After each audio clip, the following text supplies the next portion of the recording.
fun. Here at the Padded Room, you are joining me and the Dudes at Ringside podcast with Joe the Panther Jr. and the Metal Geek. Who knows what you'll be in store for? Who knows what I'll be in store for? I don't even know. Maybe, just maybe, if you're good enough, there might be some races in it for us. Oh yeah. Sit back and enjoy. And don't forget, never look under the covers.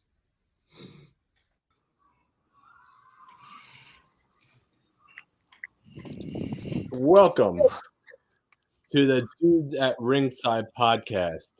I'm your host, the Metal Geek. And I'm your host, Joe the Panther Jr. And introducing our guests today, these guys found us. Let's give a warm Dudes at Ringside welcome to the over-the-top rope gentleman. Say hello. What it do, wrestling world? It's your boy, Mr. Steal Your Jibs here. And of course, you know me. I'm the Tantalizing one. Tantalizing Tony here for your enjoyment. You're welcome. So, you want to go start with the questions? You want to start see what we're talking about first, or Yes. I'll definitely I'll start my questions off with my fellow podcast fam. So, guys, how did you guys meet? Like different time zones. Like that's crazy. Let me start it off first, Tantalizing. So, me and Tantalizing Tony belong to this group called MVS Roundtable. It's a group page on Facebook, which was started by some guys that we know. Shouts out to Michael Bradley and Trohan Miles, the two guys who started the page. So, people joined the group and we talked back and forth. Just so happened, I went to WrestleMania 33 in Orlando, and my man Tantalizing Tony had put it on the page, "Hey, I'm at WrestleCon." And I responded, "I'm at WrestleCon too." And I said, "Where you at?" He says, "I'm in the middle of WrestleCon, right in the middle where nobody's at." And I said, "All right, I'll meet you over there." And I walked over there. I met Tantalizing Tony, and ever since then, we've been great friends. That's awesome. Jared tells the true story. Let me just elaborate a little bit. I met Walter Sylvie. Shout out to Walter Sylvie. He's a little midget dude. Met him at WrestleMania 30 when Daniel Bryan won the title, and he brought me into MVS. Now, of course, through Facebook, you talk to guys, through Facebook all the time, but you never meet them face to face. So I had been in the group for a long time, but I wasn't very vocal. Not like my character not to be vocal, but I just wasn't at that time. But like Jared did say, we became, I won't say fast friends. He more gravitated towards me because who I am. But that being said, we belong to a great wrestling group, Marks versus Smarks, MVS. Shout out to all those guys that watch, B. Cannon, everybody, Mike Bradley, of course, everybody, Troyan, everybody, Joe. I'll be here all day. Don, Muhammad, sorry everybody, but it's such a great we've bonded. I know it sounds a little cliche, but wrestling brings people together, and we're across the country. And this past WrestleMania weekend, 2 weeks ago, me and Jared were thick as thieves. So it's awesome. Yes. Uh-huh. Let me say one more thing too. We also belong to another club, Mania Club, and I just want to give them a quick plug. Mania Club, Connor's Cure. Get your money up. Put your time, money, energy for Connor's Cure. Donate for Connor's Cure. All right. Definitely. All right, and I want to ask, what did you guys think about the releases? Like this past, that's something big we got to talk about, And big time. The earnings call that came out, that they were just BSing the whole earnings call, saying that it's all budget cuts. But yeah, they're and then they released Mickie James. How do you release Mickie James and have nothing to do with her? Nothing for her. I just don't understand that. I mean, that's one of your top talents right there. Okay, Well, JB. okay, I'll go first. Well, I didn't like it. I didn't like it, and especially when word has come out that WWE had a big time financial gain since COVID of last year. They really didn't lose any money. I didn't like it. I didn't like the fact that Samoa Joe got let go. I don't understand how you have a concussion from a year ago and you still don't clear the man. It sounds like the same story as Daniel Bryan when the WWE doctors didn't want to clear him, but every other doctor he went to, he was cleared to wrestle. Exactly. Also, Samoa Joe was wonderful on the microphone with the raw commentary. So they dropped the ball on that. That one I was mad about. Mickey James, a legend, a veteran in the game, a woman that was a locker room leader. You just don't let her go like that.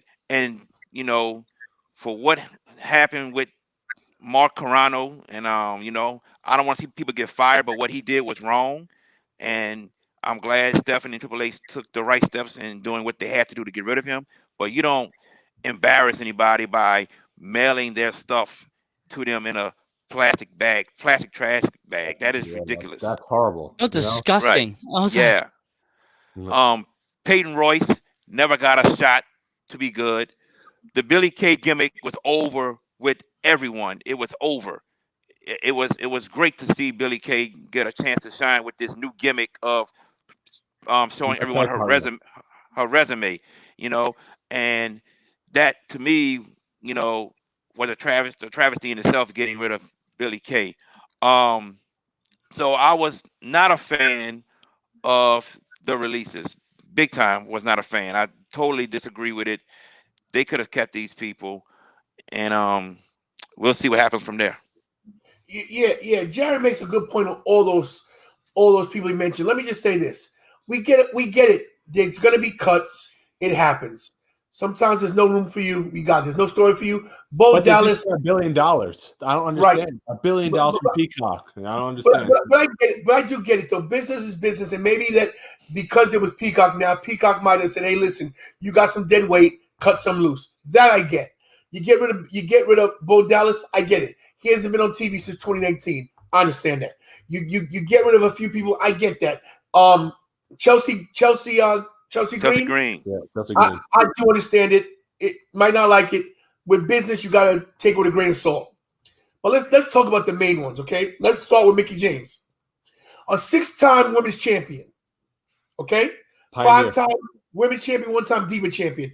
You get rid of her after she gets injured and makes a comeback. Not to mention she's on the NXT pre-show and did a bang-up job. And you get rid of this woman who could have done anything, who was still in great shape, came back after being off for so many years, comes back, does a great job, was in a few main events of WrestleMania. I mean, what? Okay, we'll put her to the side. I'm going to save Joe for last because I'm going to lose my shit when it comes to Samoa Joe. Oh, my God.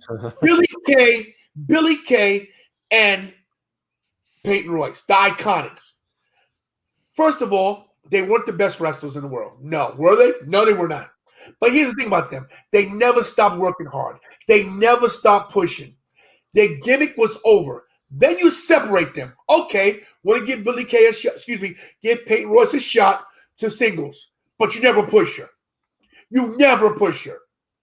And then she comes on Raw Talk and she goes, give me Asuka. You bury her.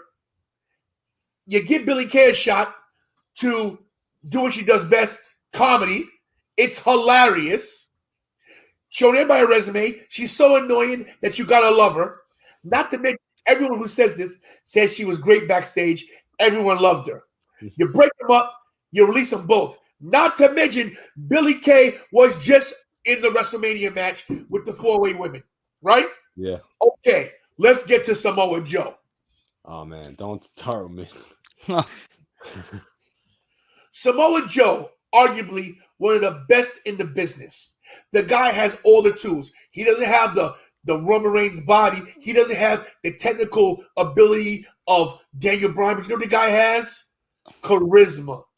Skill. He's athletic. Promo, yes. For a man that big, he could move in the ring. And not to mention how articulate he is on the mic and how he engages you when he speaks.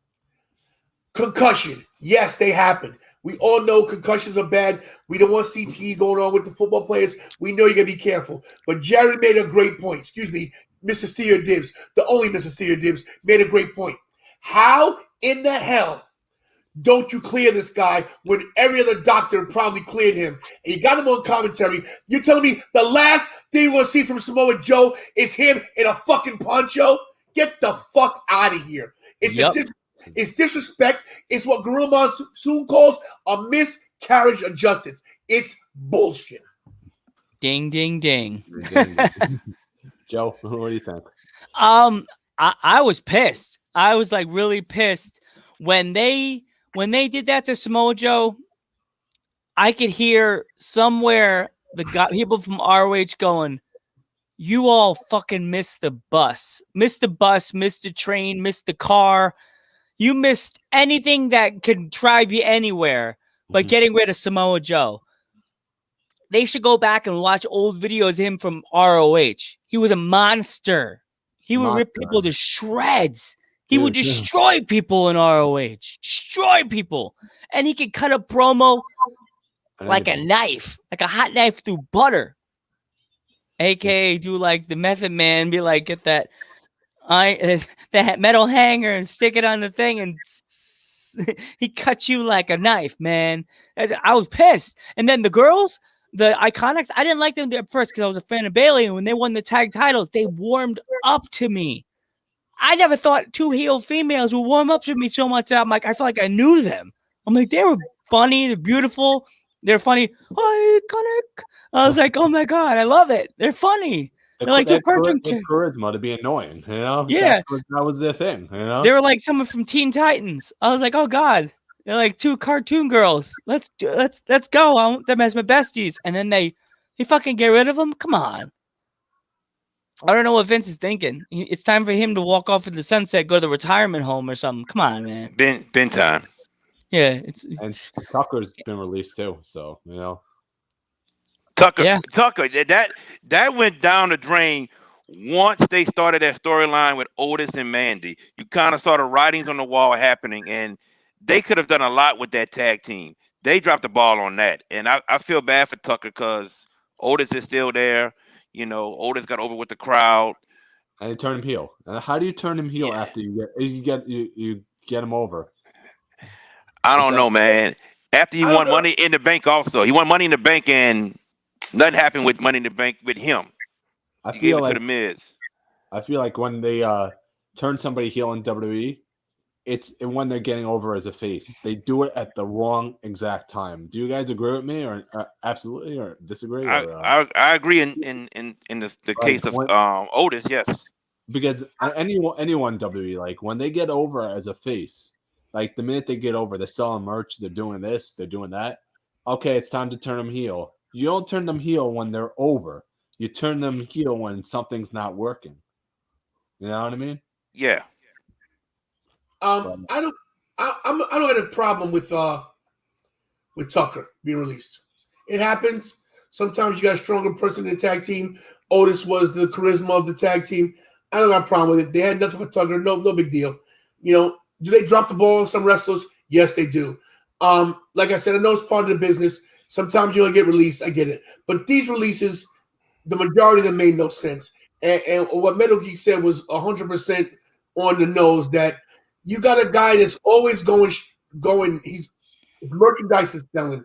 He's over with the fans. Everything's going great. And then, hey, let's turn this guy. The rumor was that they were going to turn Keith. They wanted Keith Lee to be heel out the box. Vince wanted him to be a heel, you know. And it's like, how dumb are you? How dumb are you to not see the potential of these guys and what they're doing? People don't want to see the cool guys, the guys that are on top, turn heel unless there's a reason for it. He turns me heel just for the argument to turn him heel. It makes no sense. Who's this person in the chat? Is this someone related to us? Well, that's a bot. I have it as a bot. Oh, I about to say, get him. mod, but that he's part of us. Sorry. Shout out to all my people watching. I know I got some fans. Hello, everybody. We have a lot of fans. Thank you for coming to watch me and not these jabronis. Well, Metal Geek, yes, but these other two jabronis, they're okay. Yeah, that's okay. Oh, All right. I prepared myself. I said, I gotta take my Haterade. I'm ravishing recruit. I've been told by a girl from England my mustache is ravishing. So, oh, it might be ravishing, but it's not tantalizing. It's panty dropping. That's what it is. Whatever girl told him that, I stole the dibs from him. I've been told my mustache is ravishing and it's family oriented. Hey, Alex Pinto, welcome to the show. Share our show on Facebook, guys. Please share it. Yeah. Do it now. Do it now. Share it. You share it, subscribe, and then follow. And so Right. did you guys add my Howard Finkel to your show yet? We got to do the show. We're doing the show tomorrow, so we'll Did add you like it to the the show second tomorrow. one? Did you like the second one that actually said your name? I like the second one better. Yes. I felt bad. I was like, oh my god, I didn't say your names in the promo. Oh my god. Yeah. Jared's used to people not saying his name. It's okay. I had to say that ain't what the old lady told me last night. Oh, you took a road trip? You took a road trip all Hey, yo, over? guess what? I got enough I can share. It's cool. It's cool. Yeah, but I stole them all because I'm Mr. Steal Your Dig. He steals all the dibs, so I already know. I had to. Jared, he's gonna steal her. So whatever.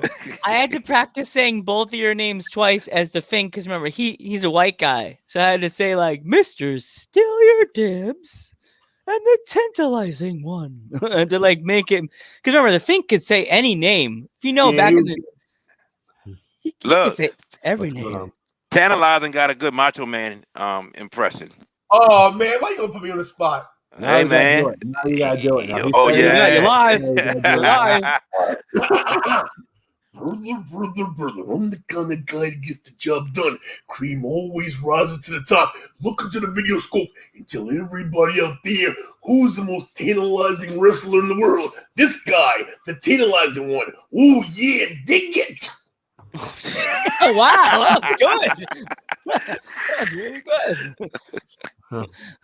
That's what I do. That's what I do. I had Mr. Steal Your Dibs face when we were just like hanging out talking on here, and I stood up, I did my Fink, and he was like, I should have taken a picture of his face. You should have. Yes, you should have. This is Brewster, everybody. Hello. It's my bodyguard. Oh, see, I have another dog coming in this show. The dogs love our show. Dogs and cats. Dogs and cats living together. It's like they come together to hang out at ringside. We had a cat. We were doing an ROH episode, and this girl came on, Missy.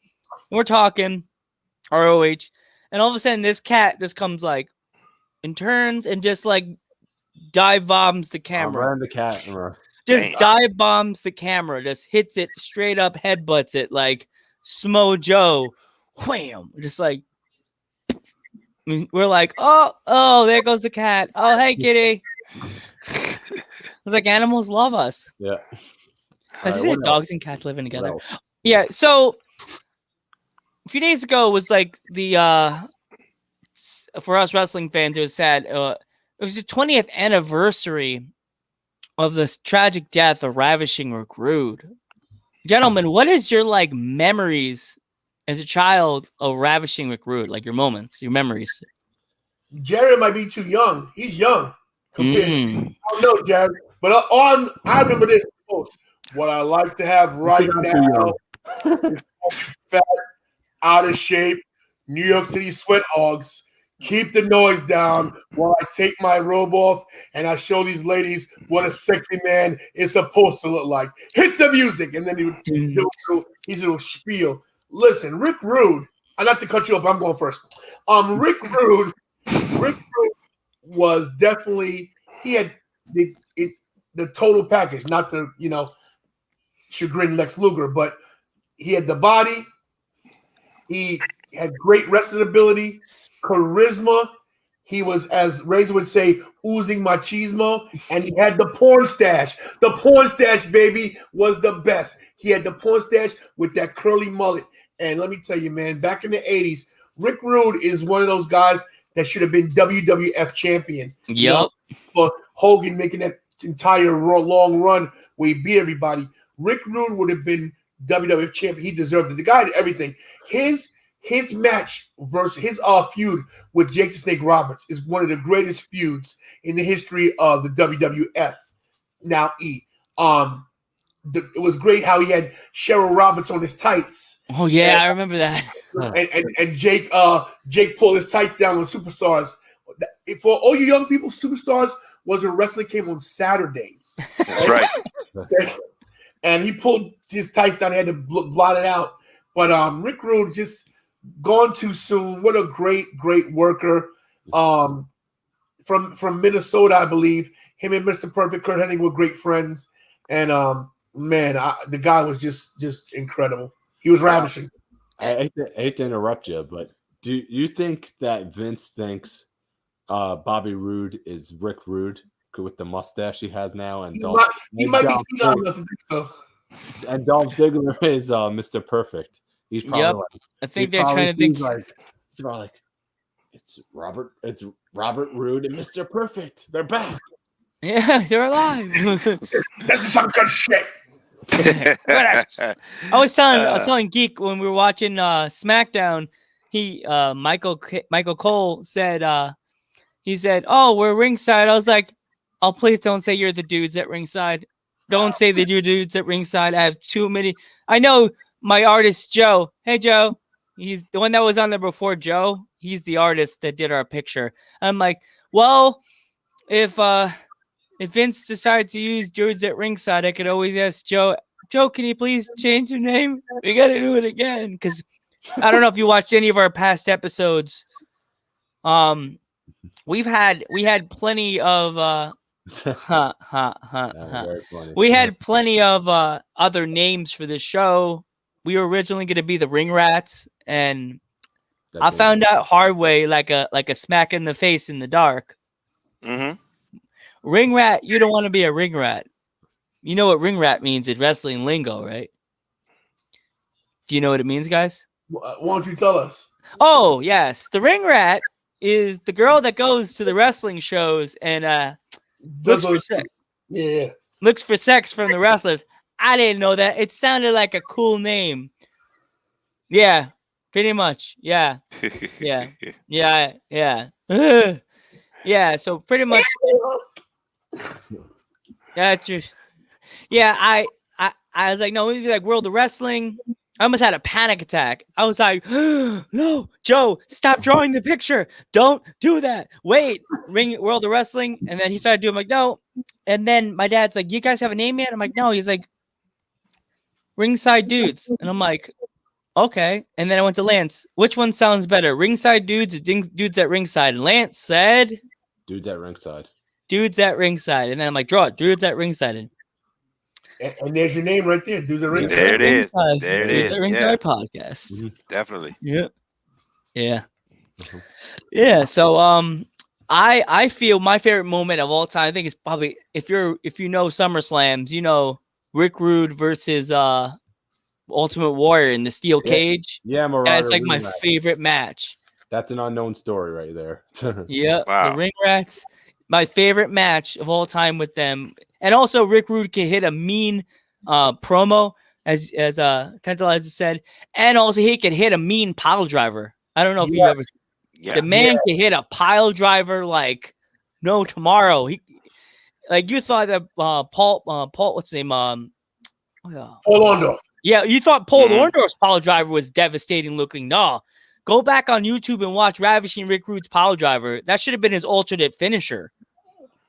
That That thing was nasty. It was like, hurrah! He would come up and hit a pile driver.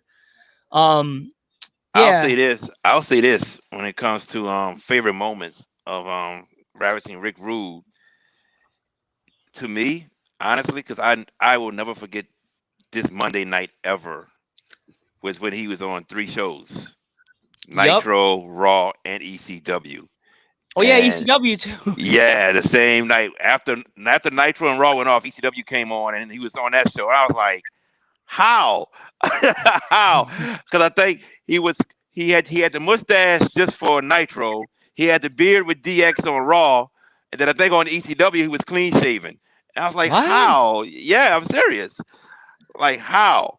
That was unbelievable just to see him on 3 shows in one night. Unbelievable. I will never Yeah. forget that. And his promos are just like perfect. And his tights are so memorable. He, like everything he Oh, did yeah. with the fire, or he had Jake Roberts' girl on his tights and he would shake his butt. Cheryl Roberts was her name. Cheryl Cheryl Roberts. Roberts. Yeah, Cheryl Roberts' face on the tights.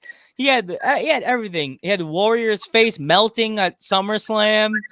Like That's some. You mentioned that SummerSlam match, and that was at what they called the Brendan Byrne Arena, which is the Meadowlands. It was in Jersey. And what was so good about that is when Piper came out and gave him the moon, and he mooned him. Yeah, Piper mooned him, and he climbed up the cage, and then ultimately a back suplex him, and just that place was electric, man. That's he won the title back. He won the IC title back from after he lost at WrestleMania 5.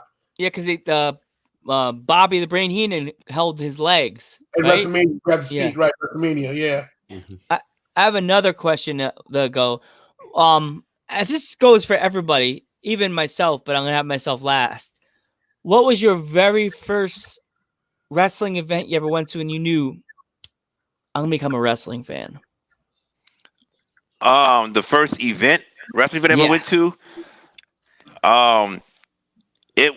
I can't remember the pay-per-view name, but it was a WCW event in Baton Rouge, Louisiana. That was the first one I went to. Sting took on at the time the Giant, which is Paul White, for the WCW championship, and Paul White defeated Sting. Also, they had this type of tag team match, and the winners of the tag teams would go in a battle royal, and the winner of the battle royal would get a title shot. And this is when Flair and Savage had their feud going on, and they actually were a team for this tag team. So that was my first one. I don't remember the name of the pay-per-view, but that was my first wrestling event I went to in person. Tantalizing one? Well, it's so hard for me to remember because I've been in so many matches. But let me give you 2 quick stories. So the first wrestling match that brought me into wrestling in the first place I've ever saw on television, it's going to segue, was when Rocky Johnson and Tony Atlas beat the Wild Samoans for the tag team titles. Yeah. And to me, to see 2 African-American guys win the titles was such a big deal to me that I was like, wow, this is some good stuff. That segued me into watching wrestling, and being from New York, being from Brooklyn, and Madison Square Garden being a D train ride away, couple of stops, 15 minutes, I'd be at the Garden all the time. The first actual in-show match I ever saw was when Hogan beat Iron Sheik for the title. Wow. I was at that. Oh, you was there. Wow. I'm 53 years old. I turned 53 last week, so I've seen quite a few matches from the 80s and everything. And let me tell you, and this is before, you got to remember this. This is before ring music and pyro, all this stuff. This is just them coming to the ring with being announced. And that place was crazy because the month before, if you remember, Arnold Scarlett threw the towel in and Bob Backlund lost the title after being champion for 6 years. People loved Backlund. I mean, and they hated the Sheik. This is the 80s and the time when, Iran is a big adversary of ours, and it was crazy. Hogan winning that title was huge. It was massive. It made me a fan. I hate to say I'm very sour on Hogan nowadays, but that's another story for another time. But that's the first match I went to, which really made me a wrestling fan and made me want to wrestle and made me want to be part of the whole universe that we're in right now. Not just the WWE universe, the wrestling universe, the wrestling galaxy, if you will. Yeah. Should I say that my first wrestling event, or should I say the first event that said, "Wow, this was it"? Yeah, that's what I'm trying to ask. Because there's two of them. This is a two-parter. The first wrestling event I've ever been to was the Raw at Madison Square Garden the night after King of the Ring. And everyone knows which one I'm talking about. The one where WCW invaded for the first Right. Yep. 2001, and when Booker T invaded, hit Vince and he hit in the back of the head. That was friggin' awesome. But the best moment I've ever seen live would have to be SummerSlam 2002. So, if you guys agree with me, or SummerSlam 2002, Shawn Michaels, Triple H. I was there. One of my favorite wrestling matches. Seeing it live. Everything they did to each other. I was there. That's the unsanctioned match. That's the unsanctioned match. Yeah, Yep. match. Showed head on jeans. Yeah. Let me tell you, the whole show was good. That whole SummerSlam was my favorite SummerSlam of all time. Rey Mysterio versus Kurt. Even though Kurt, they should have put Ray over because he was still new. A great match. Still a great match, Joe. I love Kurt, but I love Ray. But come on, it was Rey Mysterio's very first match in the WWE ring. Come on. They made him look funny. They had him dressed like a clown. They had him wear the stripes. I didn't like the stripes. Mm-hmm. He looked weird. You look weird. And I was like, no, Ray. All right, Lance, you next. I asked too many questions. What's the next question? Are you guys a fan of New Japan, or are you just more WWE stuff? Oh no, because I'm the New Japan guy. So we like them all. I don't know if you guys been watching lately or not. I've been seeing a little bit of it. I know Will Ospreay is the champion now, and it's about time. He deserves it. It is about time, you know. And that match of the Bushi was freaking amazing, by the way. You know? Oh yeah, yes, totally agree. I mean, Ospreay's been on a roll. He watched the match with Zack Sabre Jr. Ospreay and Zack Sabre. Man, that's gotta be. If that's not one of the best matches this year, besides Ibushi and White at the Tokyo Dome, that match has to be taking the cake right now. WWE dropped the ball with Zack Sabre Jr. Man, they could have put him on. They could have put him on the main roster, man. Big time. Mm-hmm. I'm not gonna lie to you. I don't watch a lot of New Japan just because I don't have the time to. I go through Jared for New Japan. I watch the main matches, like the big matches that's going on. I ain't gonna lie. When Jericho went to Japan, though, I watched some of his matches, which were awesome. Kenny Omega, of course. Him and Kenny, but, yes. Him and Kenny was great.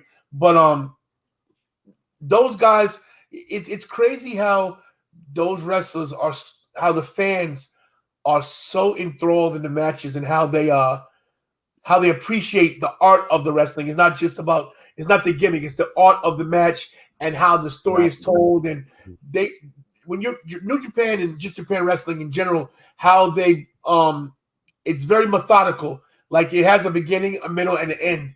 You'll see a whole story in one match just unfold. To me, it's great, you know. Mm-hmm. It's amazing that in Japan, like Tony said, with the audience, they'll sit there, they'll stay quiet, they'll appreciate the art that is being performed in front of them. And you come to the States, it's a different story.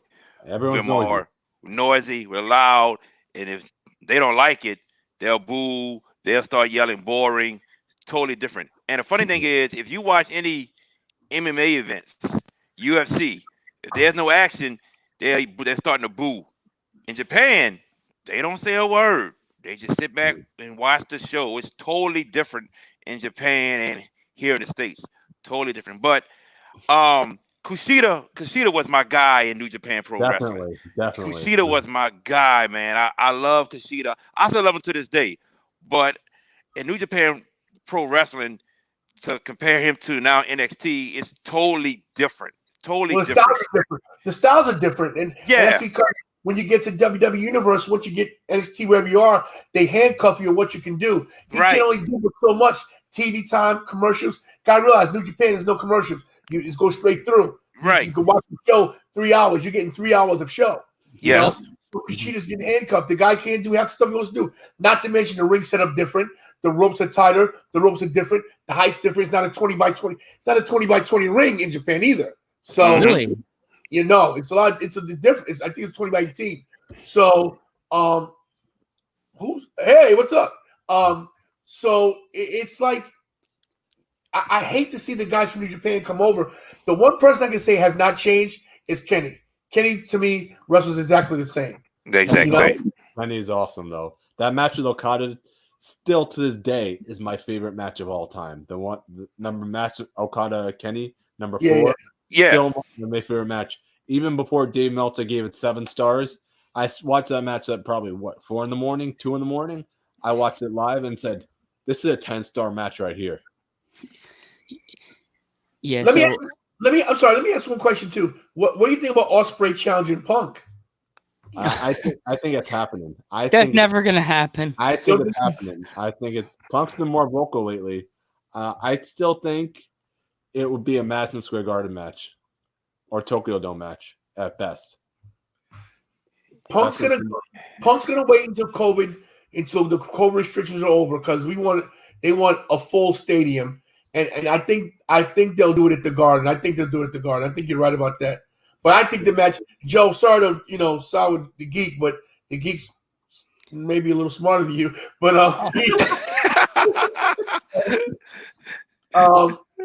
okay, that lollipop. Sorry. It's my Ritalin tonight, so I don't go after the heels too hard. I think Punk's ready to come back.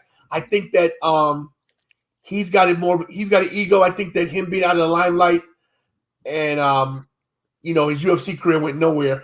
I think he's ready to get his payday too. I think we'll see him in the ring. I think after that he'll come back to WWE as well because he wants that cash. But I think Ospreay versus Punk is a money match. Mm-hmm. Yeah.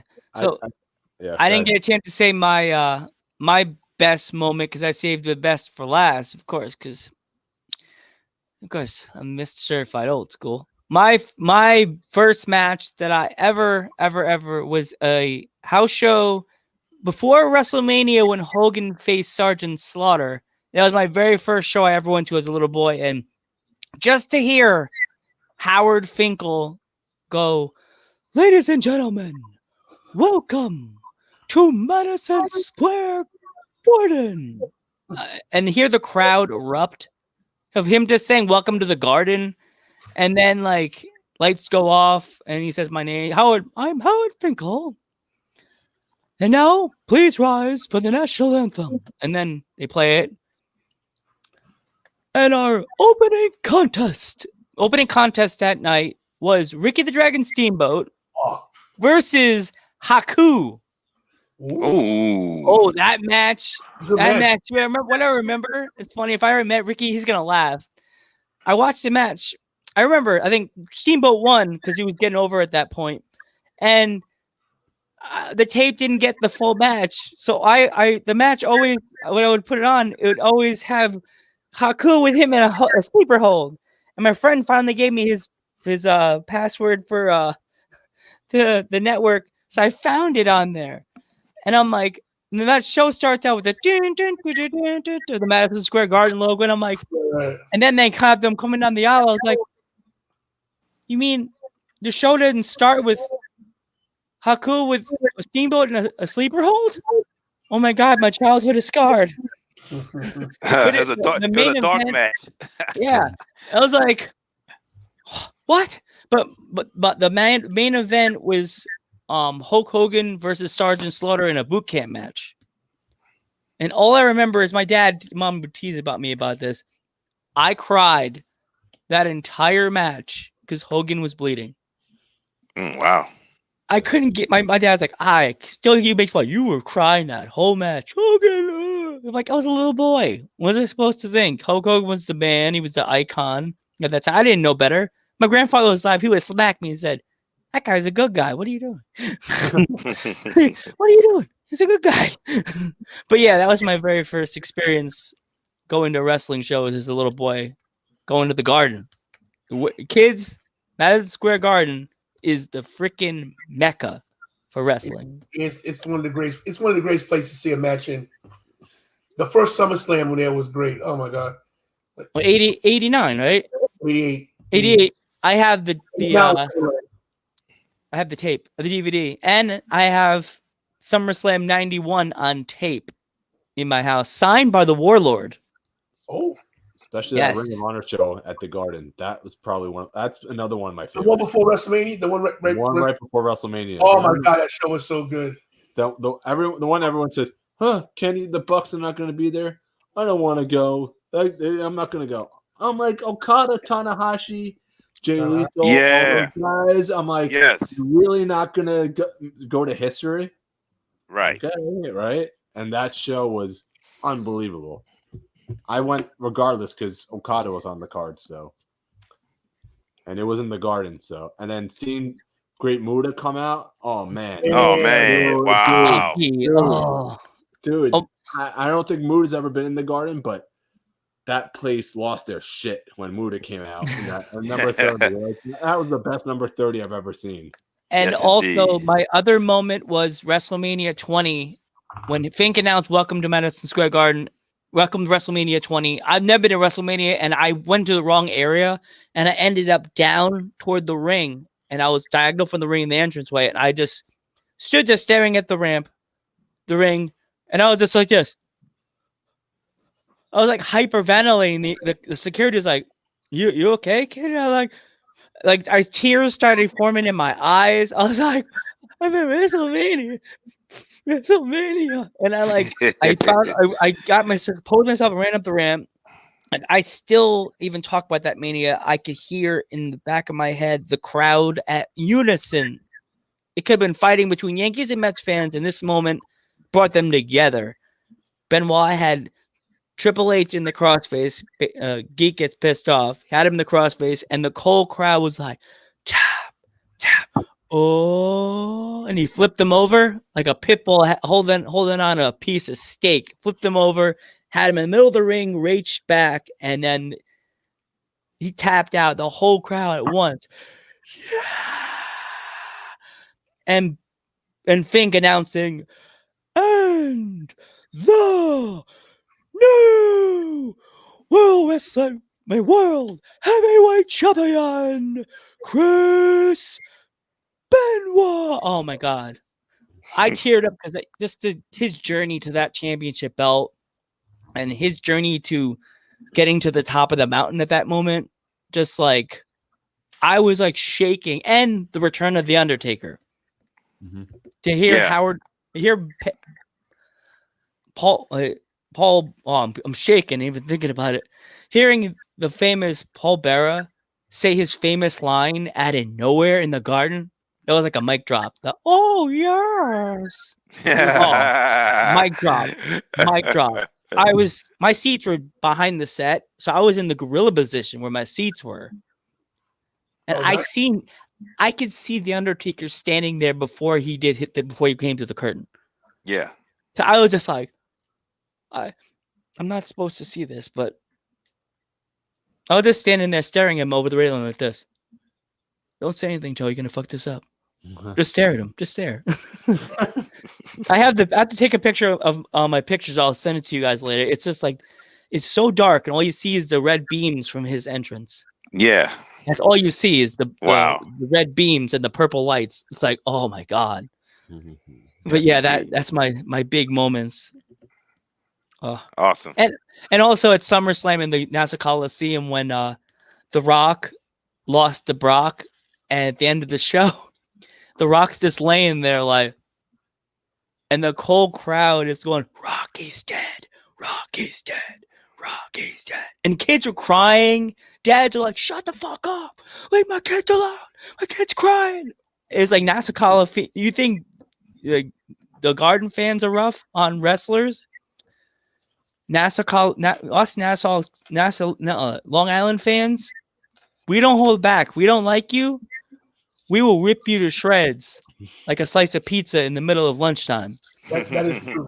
Yeah, they rip. He got up and was like, finally, The Rock, I hate you people, and like stormed off.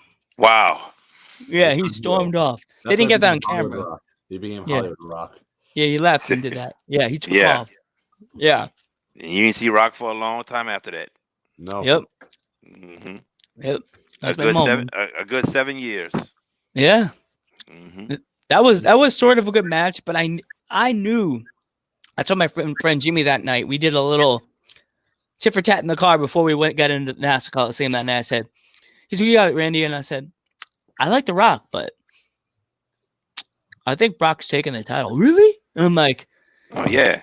something fishy about that night. Something fishy about tonight. I think he's gonna win. They had to put Brock over. He had no Yeah. choice. And put him over the Rock was pretty much the best thing that they could have done. I mean, it made perfect sense, to be honest with you.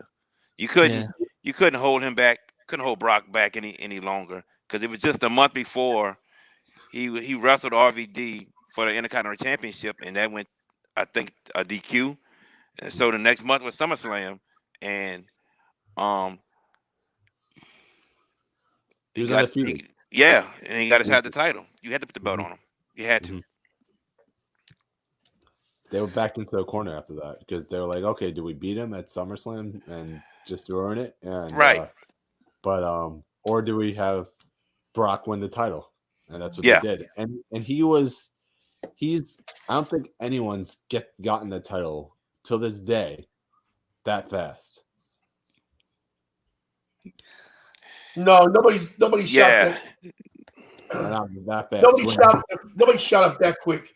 They knew they were rocking on his back, and I guess they thought long term they were going to keep him. He was going to stay, but of course we don't know. Brock wasn't happy, but I don't think anybody moved that quick, get the title that quick.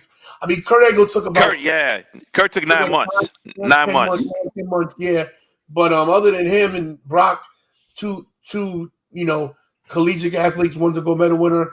I don't think anybody shot up that quick. Yeah. So that's my defining WrestleMania / house show moments. So here we go. What else? Like Geek, got any more questions? Yeah, there's plenty of questions left. Bring it. Bring it. Bring it. So I got a curveball one before you ask your one. After you Geek, you ask yours, and I got my curveball. Chris want to ask mine already, but I'll ask again. So, all right, we got the TNA pay-per-view or Impact pay-per-view coming up. Yeah. So what are you guys' predictions on it? We're gonna go with our first match. I got these all written down. So let's do it. See, he is like you, Geek. He is like you. He writes things down. I just throw my curveballs and pretend like it's a stick. Nope, didn't stick. I write nothing down. That's me too. You guys watch Impact, or I mean, somewhat of it. But, but we can always go over it. So we got Kiera Hogan, Tasha Steelz versus Jordynne Grace and Rachel Ellering for the tag team titles. The Impact. You got to keep the belts on Kiera and Tasha. They are hot right now. No, don't dumb down them. You don't dumb down Kiera and Tasha. They're the best thing. No, they're great. Don't get me wrong. I'm not disagreeing with telling you your pick's wrong. Your pick is wrong. My pick's wrong? Oh, okay. All right. All right. Yeah, all right. Anyway, Mr. Smarty.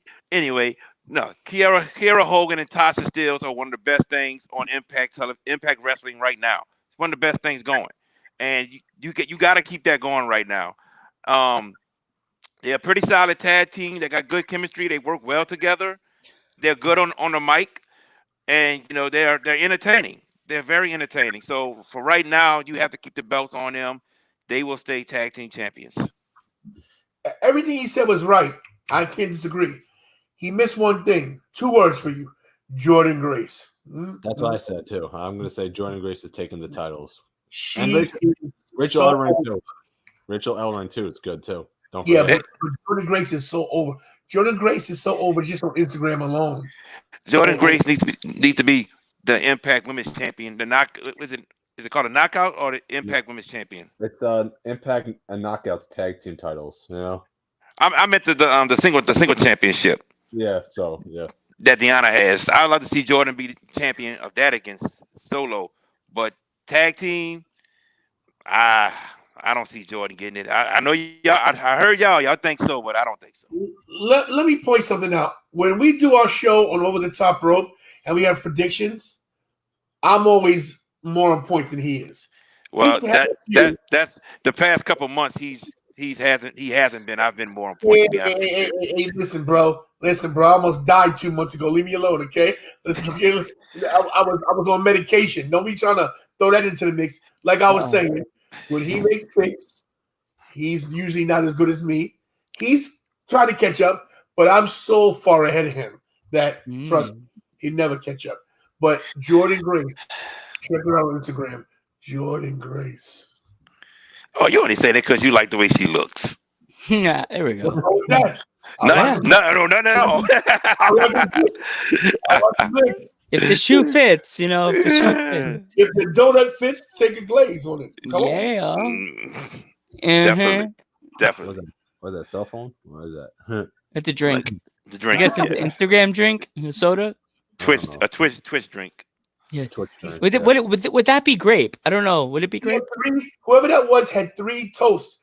Somebody didn't get a toast. I know I got one, so I mean, you know. Someone didn't get toast. Somebody's out. It's probably you, Mr. Steely Dibs. You probably stole his dibs. I probably did. Yup. Next question. All right, the next one is we got Chris Sabin, Eddie Edwards, James Storm, and Willie Mack versus Violent by Design, which is Eric Young, Diener, Joe Doring, and Rhino. Yeah, violence by design, easily. Definitely winning. Violence by design. Yeah, definitely. What a mistake WWE made with Eric Young. Oh man. Eric Young is such like They make a lot of mistakes. They make a lot of mistakes. It's like what blows my mind with them is you have these great guys you put on NXT, and they're great on NXT, and they are over, and then you bring them to the main roster and don't know what to do with them. It's like, oh, and not to mention Rhino is like in the latter half, the end of his career, and he is still producing and still working. I love the guy that he has such a good work ethic, you know. Mm-hmm. Okay, Vashon, that's what I'm talking about. See, that's our people right there. What Vashon up, VK? VK, what's happening? Is he a wrestler or just a fan? He's just a fan. Okay, he's a fan. I heard you say Vajon. I'm thinking Luna Vachon, related. Any relation to Vachon? It was Spiffy's beer. There you go. Somebody took her beer. The beer she had before. Someone took her beer. Oh, okay, gotcha. Who took the beer? She knows karate. Careful. I'm gonna have to go with you guys too on Violent by Design. Definitely. Joe. I guess what you say, Violent by Design. Yeah. So they gotta put them over. Yeah. Yeah. Mm-hmm. If there's someone that's doing really good on the roster and they're like getting a lot of good matches and the crowd's reacting very much to them, give them a shot. Like give them a title shot. I really think like certain wrestlers, if they get over with the fans and the fans are really going for them, give them a title shot. If the fans are not reacting, if they've been there for years and the fans are not reacting and they're still on the roster. Funny you say that because me and Tantalize and talk about this all the time when it comes to Braun Strowman, how they dropped the ball with Braun Strowman when he was over with the crowd. And then you gave him the belt when the crowd's not even behind him anymore. And he wasn't even going to be a part of WrestleMania 36. He wasn't even on the card because the Roman pulled out. They had to put him in. And that's how he got the belt. He would never been a Universal Champion if that would have never happened. But early on when the crowd was with him, that was a perfect time. They messed up on that one. Nasty. Night after SummerSlam at Barclays Center, I remember the place was going absolutely nuts. And I'm like, you guys had to put the belt on him. You know, what are you guys doing? It's like they were chanting for Strowman, get these hands. The night after SummerSlam, and I'm like, are they going to put the belt? Are they going to keep on Brock? I mean, you could make another star right there. And yet, we're going to go with Brock again. What kind of decision is that? You know, it's not only they kill his push, they kill his career. He's done. He got the title. He got the title out from by default. Right. Like Roman pulling out. If you see the title, either the WWE or the Universal title on Braun Strowman again, he will have had to made such a 180 with his gimmick and his popularity because to me he's finished. He's the Big Show. He's the Big Show 2.0. He's Big Show to see Metal Geek. Let's talk about Metal Geek real quick, okay? Metal Geek is the kind of guy that you want to be in a dark alley with, because not only is he, elusive, he's also very, very, very, very smart. I like him. I like him. Joe, nothing against you, Panther Junior guy. Listen, you're a nice guy. That lollipop's really throwing me off, but it's okay. But Metal Geek knows his shit to the point where, Jared, you should take some pointers from Metal Geek. On another note, guys, I'm not trying to take over the show, but this is what I do. I'm getting tired of carrying you, Jared. I want to tell you for everybody, I've been carrying over the top rope. They should call it the Tantalizing Tony Show. Metal Geek, anytime you want to come on and kick this guy out and we co-host, well, we can talk about it because, But yeah, Braun Strowman, I think he's done. Sorry. Yeah. Metal Geek. You heard what he said, right? Yeah. He wants you in the alley with him, meaning something goes down, you're doing the fighting, he's running away. I'm the last person you want in a fight because I'm the Geek. I'm the Geek. He's like, you're asking the wrong person right there. While he's coaching his way out of it, I'll be calling the Uber. I'll be out of it. See what I said? Just remember, he's the one that runs. I grew up in the hood, so I sort of knows how to fight, and I'm good with my words. I stopped this kid from beating up my friend one day. I didn't even know the guy. He shoved my friend. All I did is this: "Get out of here!" And the guy's like, I didn't even touch him. I just did in New York. I was like, I'm the last guy you want in the alley fighting for anybody, man. I did the Will Smith. Get out of here!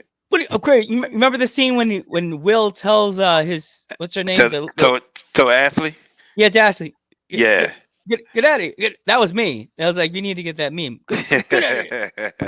But I just did the New York. I did the neck thing. The turtle. The long neck. You don't mess with the long neck turtle. Yes, indeed. Yeah. All right. Last man standing now. Trey Miguel versus Sami Callihan. Everybody knows who I'm thinking. What's the first name again? Trey Miguel versus Sami Callihan. Oh, okay. Last man standing. Last man standing. This is, I think everyone would think Sammy would win this match. I think Sammy. Yeah. I'm going with Trey. I think they want to get Trey I like over. Trey too. I like Trey too. I think they want to get Trey over. I'm gonna go with Trey. I have no investment in this match at all. I could care less. Me too. Womp womp. I want to get to the main event. Let's go to the main event. This is me. So we getting there. Slow your horses. This will be me. I'll be the guy that walks up to go to the bathroom and misses all the fun action of the crowd cheering. Like, what I just missed? Match? Come on, it's a last man standing match. That might be a match of the night. That may end in the bathroom. I'll be sitting there peeing, going, "You done yet?" Gimmick matches to me. See, WWE has me spoiled in because gimmick matches, they have to be timed properly. Yeah, I know things. The thing about AEW and Impact and all these other things is that production value is everything to me. So, and another thing with Impact, they're not putting fans in either. There's no fans. So you're not getting a reaction. Yeah. I'm sorry? You're not getting a reaction if you have no fans. Yeah, that's the thing. How you have a gimmick match and you have no, at least, AEW's got some people in the stands now. We're to the point now, we're basically almost in May. And yeah, Vashawn's right. Sami Callihan is a savage. But it's like the gimmick matches without any crowd reaction doesn't make sense to me. I'd rather have just a straight wrestling match. That's why I see a gimmick match, last man standing, ladder match, steel cage, dog on a pole match, panties on a pole match, whatever the hell it is. It's like without the fans, there's no point of it. Yeah, exactly. I mean, I feel New Japan style works without the fans because you could tell a story like a Tanahashi versus Jay White. Exactly. Yeah. But because that's why it works, because you don't need a crowd reaction because the crowd's always usually silent anyway. Exactly. The geek is on it. The geek is on point tonight.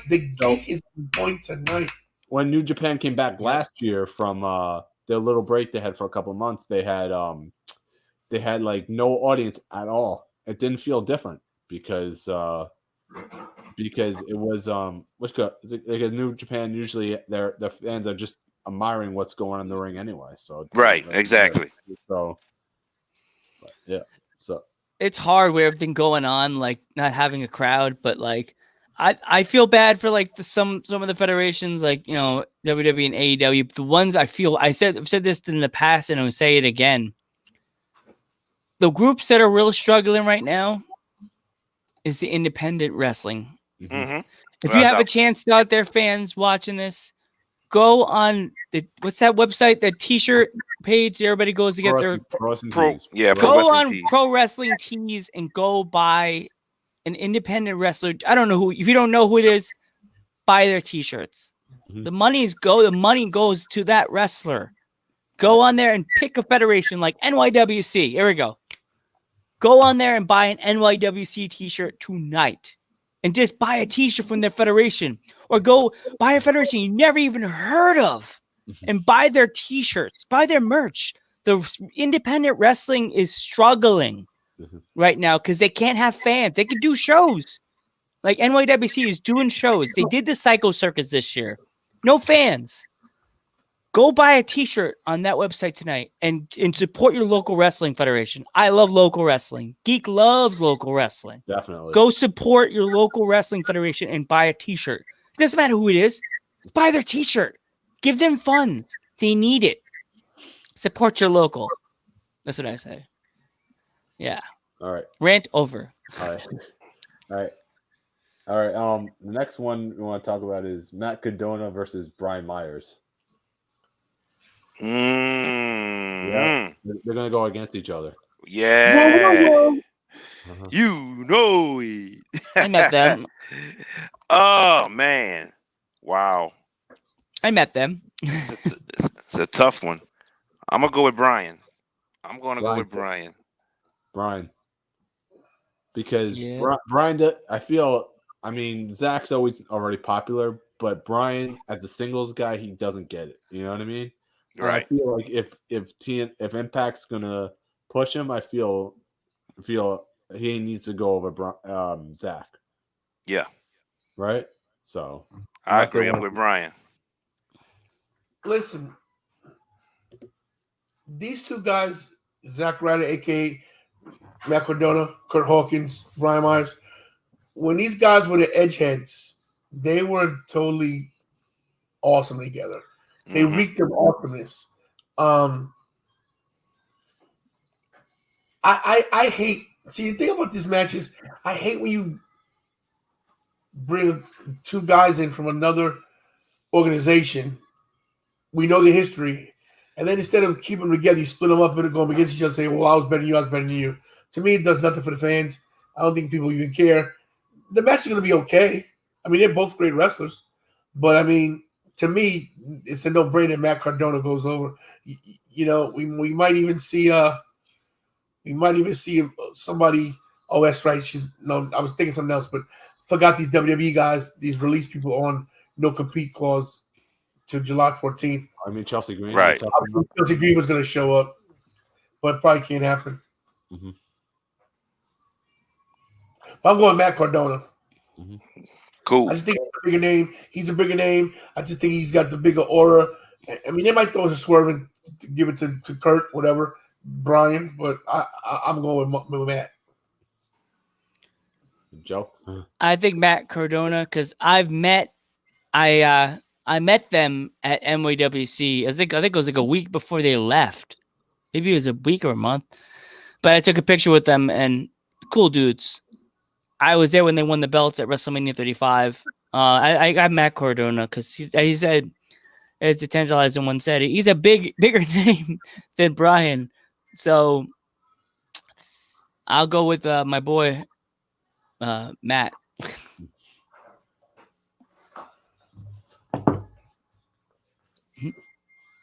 All right. Next one, we got Ace Austin versus Josh Alexander versus TJP for the Impact X Division Championship. Well, love TJP. I love Ace Austin.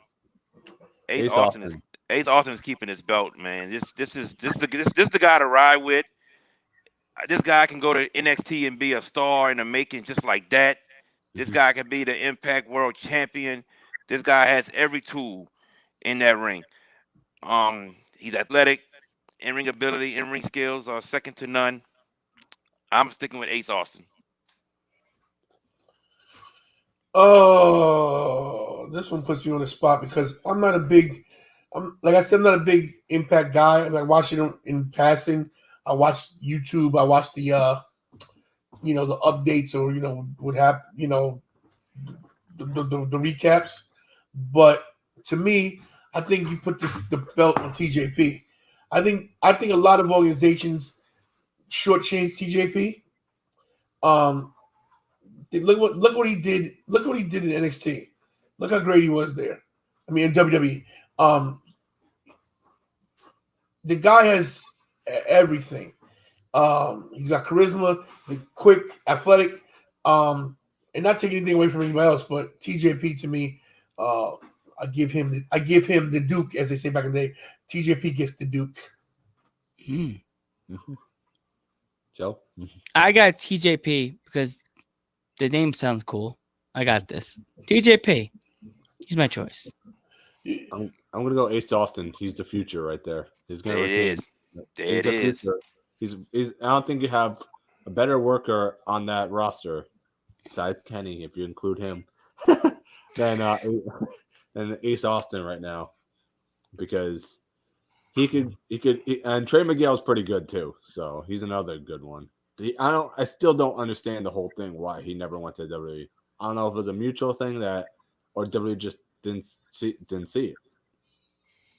Or Impact offered him more money. I don't know. Yeah, probably. Because that's what happens. You wanted to keep them all together. I would have loved it. Yeah, I would have loved it.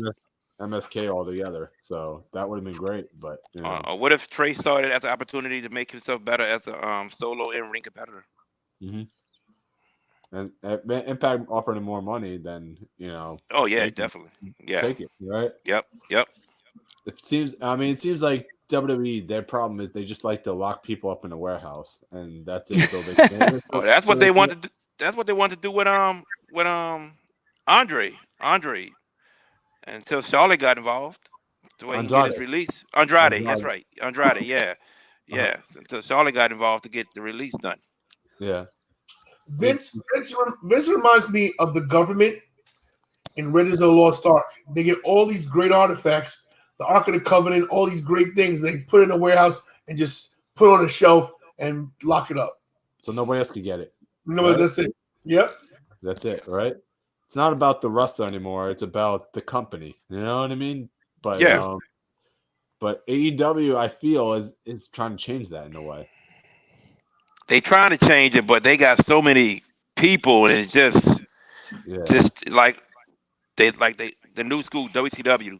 So many people just sitting there, and then they got too many factions. Way too many. You don't need those many factions. The new Horsemen, and they have this one and that one and that. I kind of disagreed with that one because New Japan has a lot of factions too, and I was telling him that. But they use them right. See, the thing is, you could have 20 factions. You could have as many factions as you want, as long as the story works. Yeah. The problem with AEW is they got all this talent, but no direction. The problem is this. WWE's talent all the time is not that great. But one thing they're consistent with is story.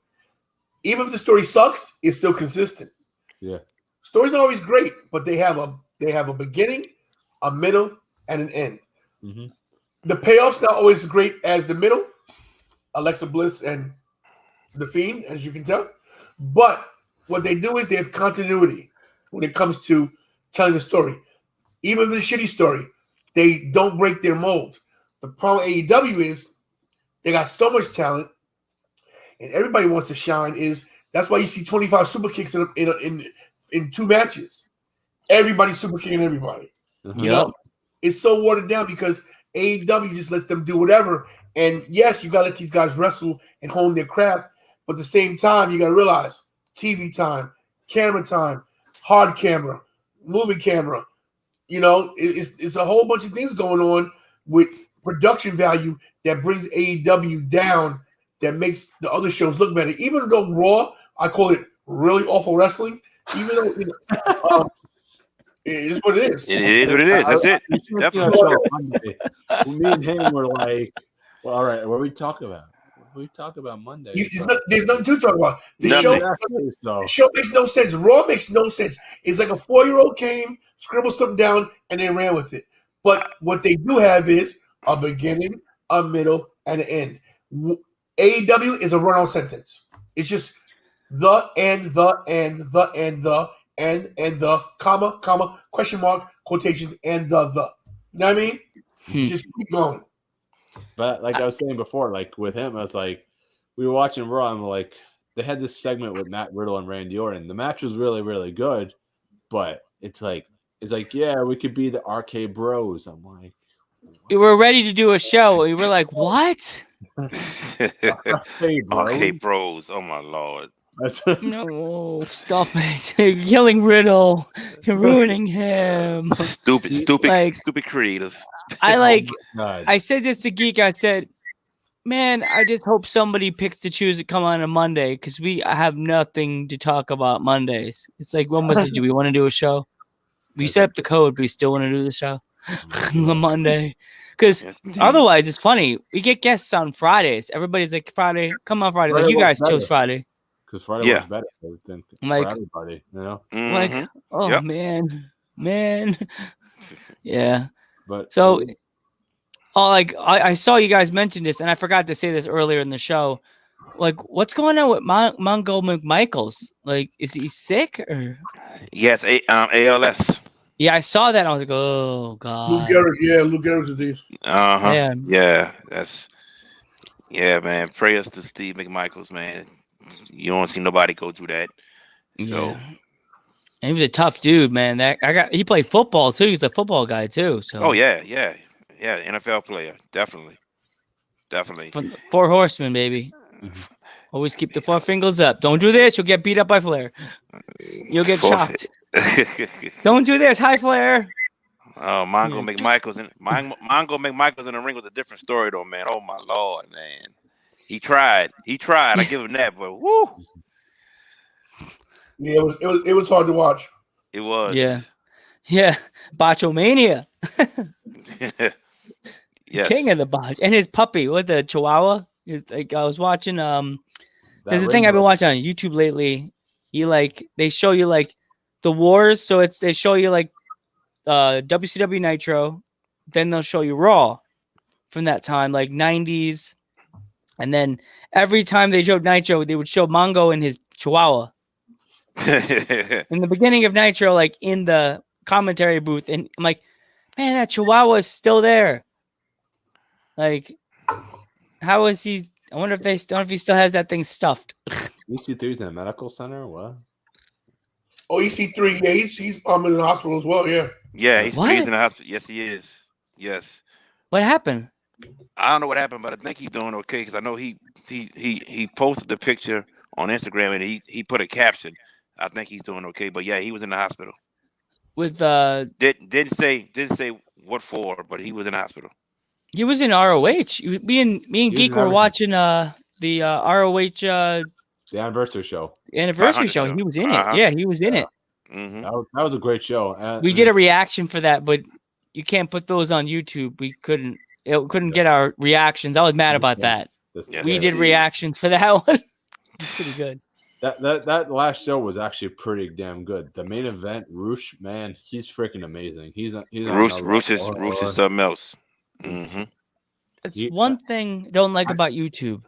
I said to him, I'm like, you watch, they kicked that girl out of the group because Zelina and Zelina and Andrade are both going to be in that faction pretty soon. Oh, I think so. It's only a matter of time before Andrade. Yeah, and he talked about it also. Yeah, because what was it? I think in the past he's mentioned it on Twitter that he's mentioned it to who did he mention it to?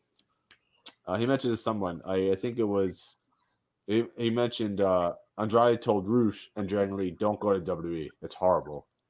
He said that to both of them. Mm-hmm. So I'm like, why is he still there then? This guy. I'm trying to think other than couldn't get out. Couldn't get out the contract. Yeah. But here we go. He's free now, so Oh yeah. Here we go. I got my curveball for you two gentlemen. Okay, what is both your favorite foods? Oh, steak for me. Oh, you and Stevie Ray can hang out. Now we had him on the show recently. You know. Yeah, I know. I saw it. He's a great guy. You know.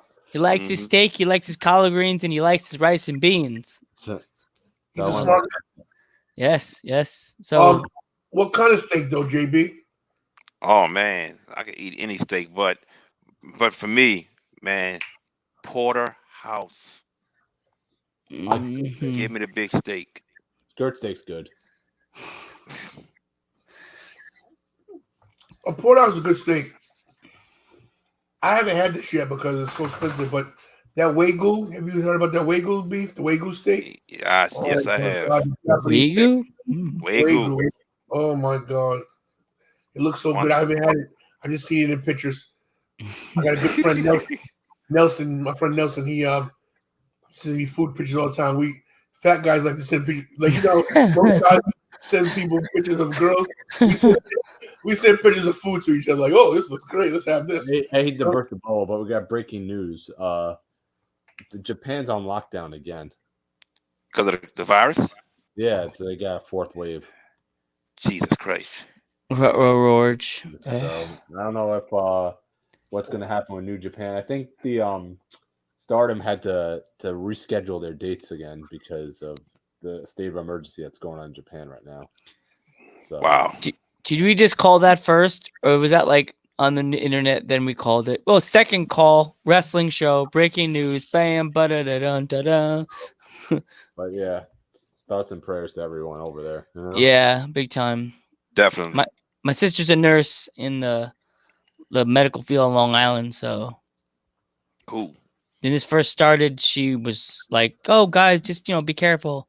And then a few days later, wear your mask. Oh my God, wear your mask. I've seen like 10 or 11 seniors just die in front of me this whole week. I was just like, oh boy, I'm not gonna be able to go anywhere for a year. Didn't happen. I'm hoping that whatever's going on in Japan, it stays over there. I'm ready to get back to normal. Yeah, me too.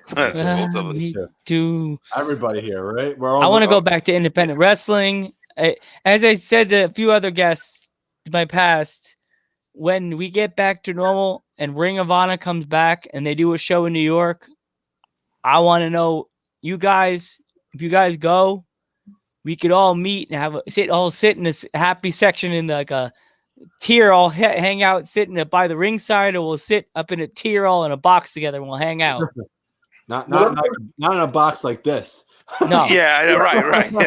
Won't be reacting together like this. No. I'm going to MLW in July in the ECW arena, so. And when you go there, you smack the shit out of Walter, okay? Walter's in for a surprise. That's right. Our friend Walter Sylvie. Give a little backstory. Walter Sylvie's a nice guy. He brought me into the MVS crew, but he got a lot of mouth on the internet, and he got us tickets for the MLW show. We'll be great friends. Now tap him out. Yeah, definitely. Yeah. Let's get back to those these predictions. Yeah, right. Yeah, let's go. Get to that. What we got? We got Deonna Purrazzo versus Tenille Dashwood.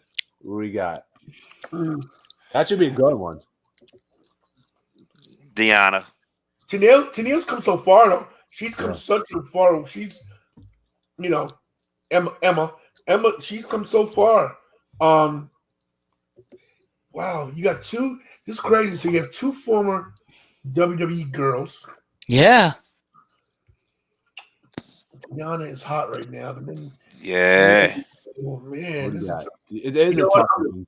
It's a tough one, but I'm gonna stay with Jared and go with Deonna on this one. I think to me, Deonna's the money, and I think Deonna versus Jordan is the match we really want to see. Yeah, they got to do that. They got to do that rematch with those two. They got to.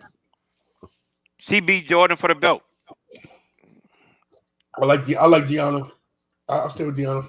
Deonna is probably my favorite woman wrestler right now. Thunder Rosa is up there too, though. Okay. Thunder, yeah. Oh, she charges also if you try to get Thunder Rosa to come on your show.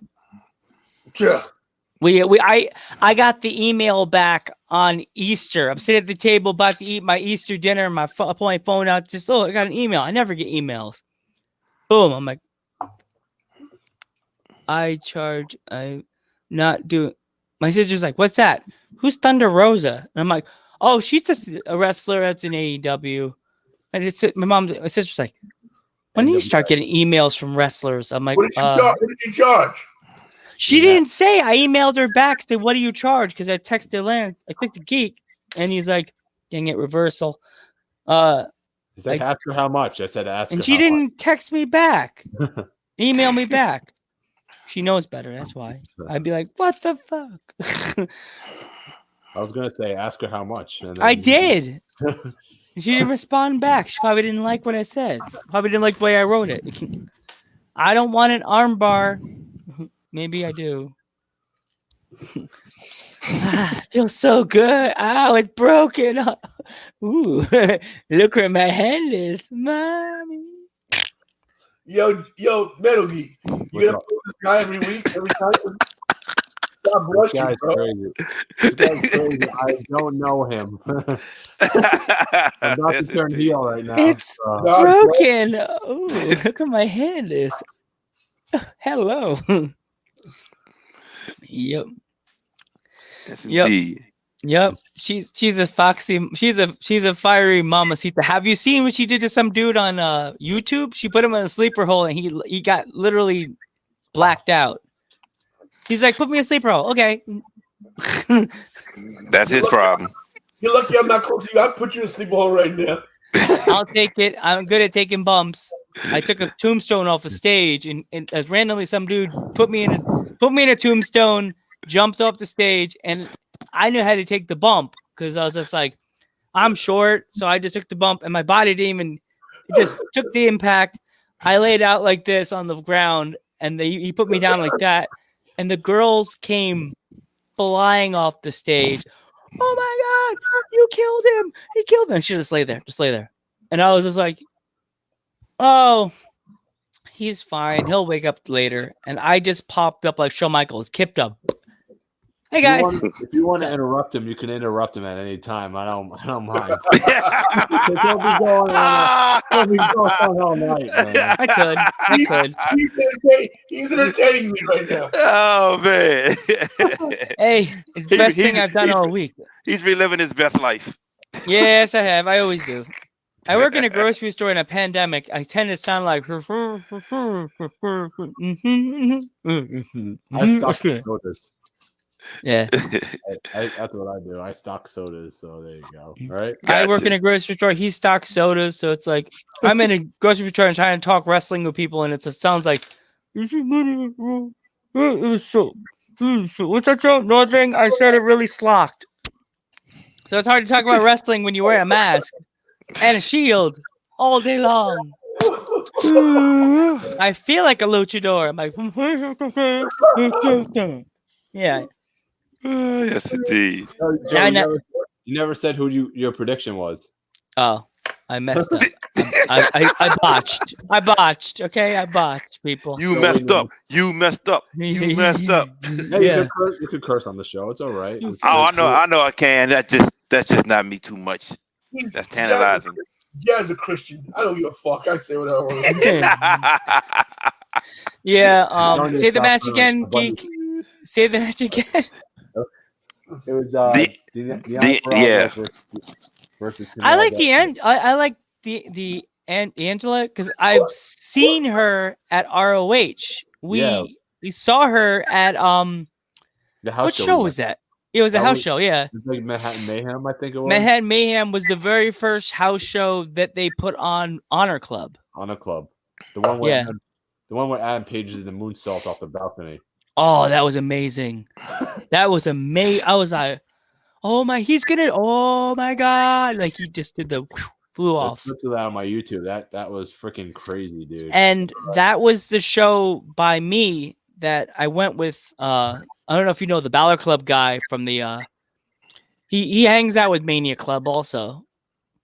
He goes to a lot of the events. I call him ringside collectible because he's always ringside. Mm-hmm. Man, that's not cool, man. That's what Justin Jones sounds like.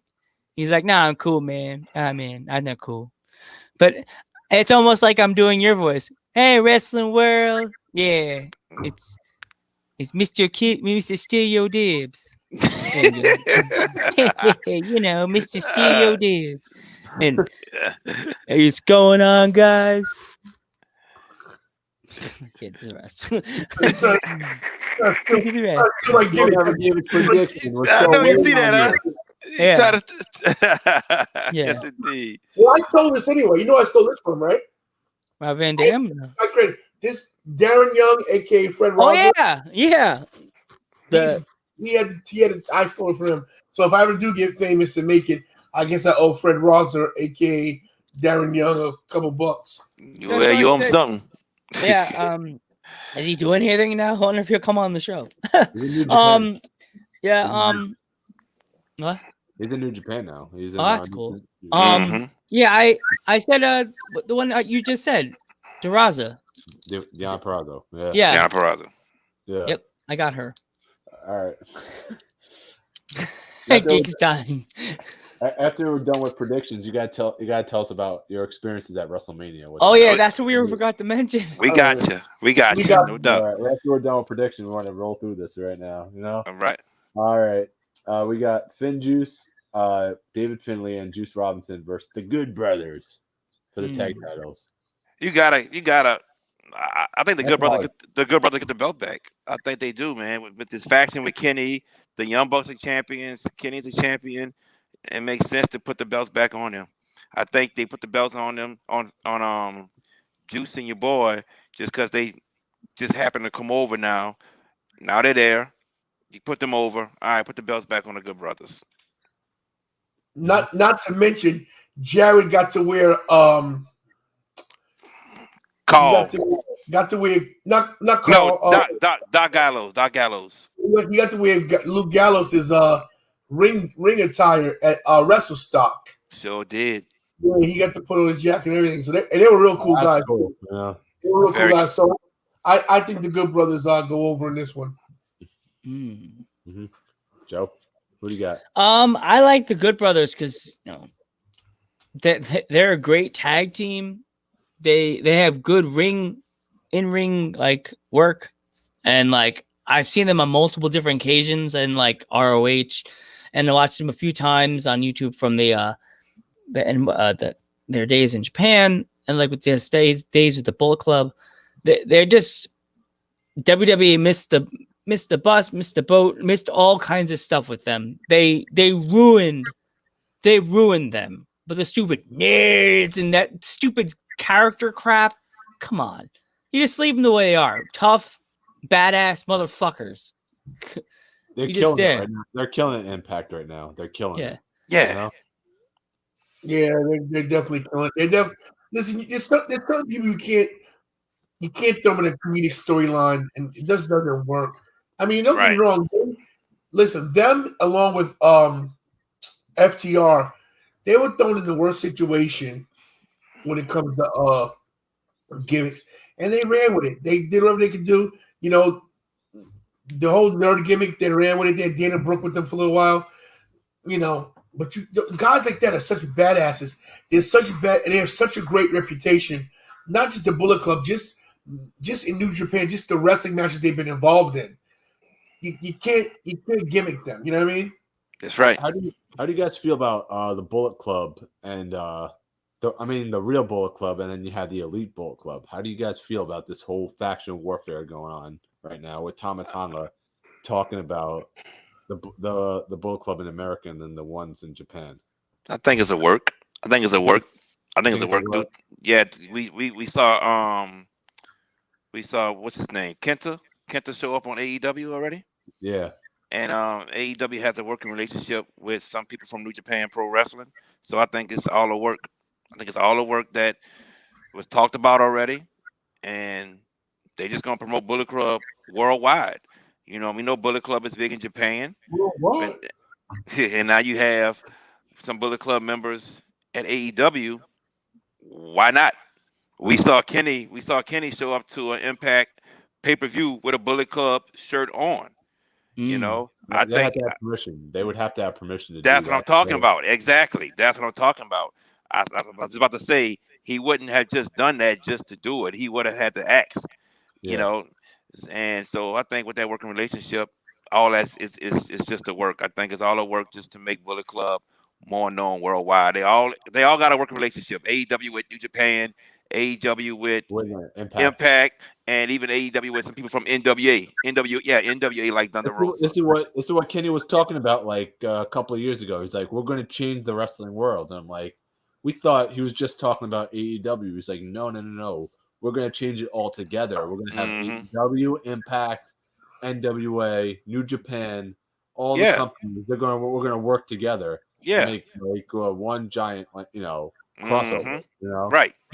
Do you think that Vince has seen the writing on the wall, and that's why he let Chris do the podcast with Stone Cold?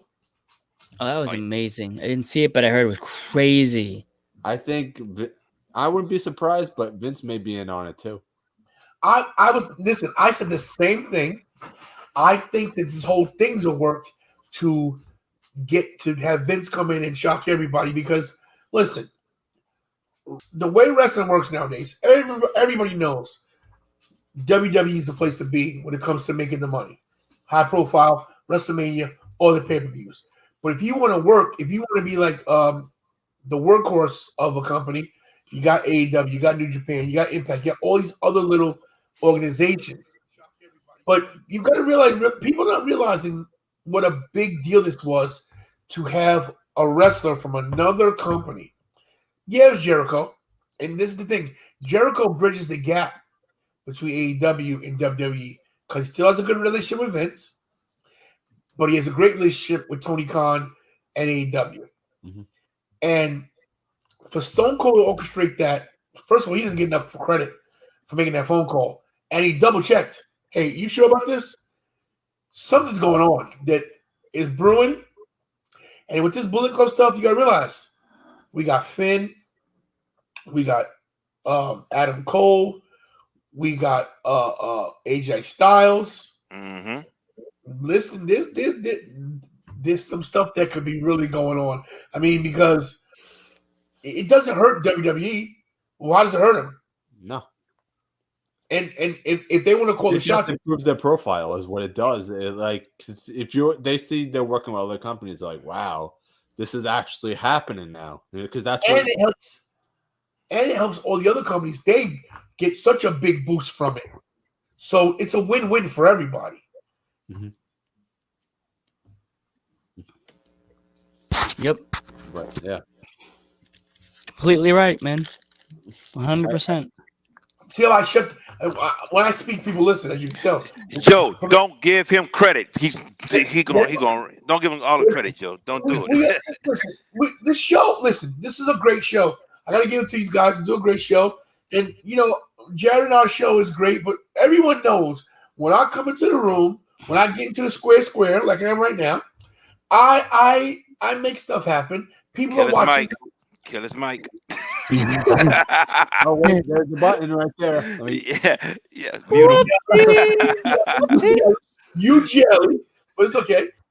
Everybody knows when a tantalizing one comes into the room, the whole room listens to what I say.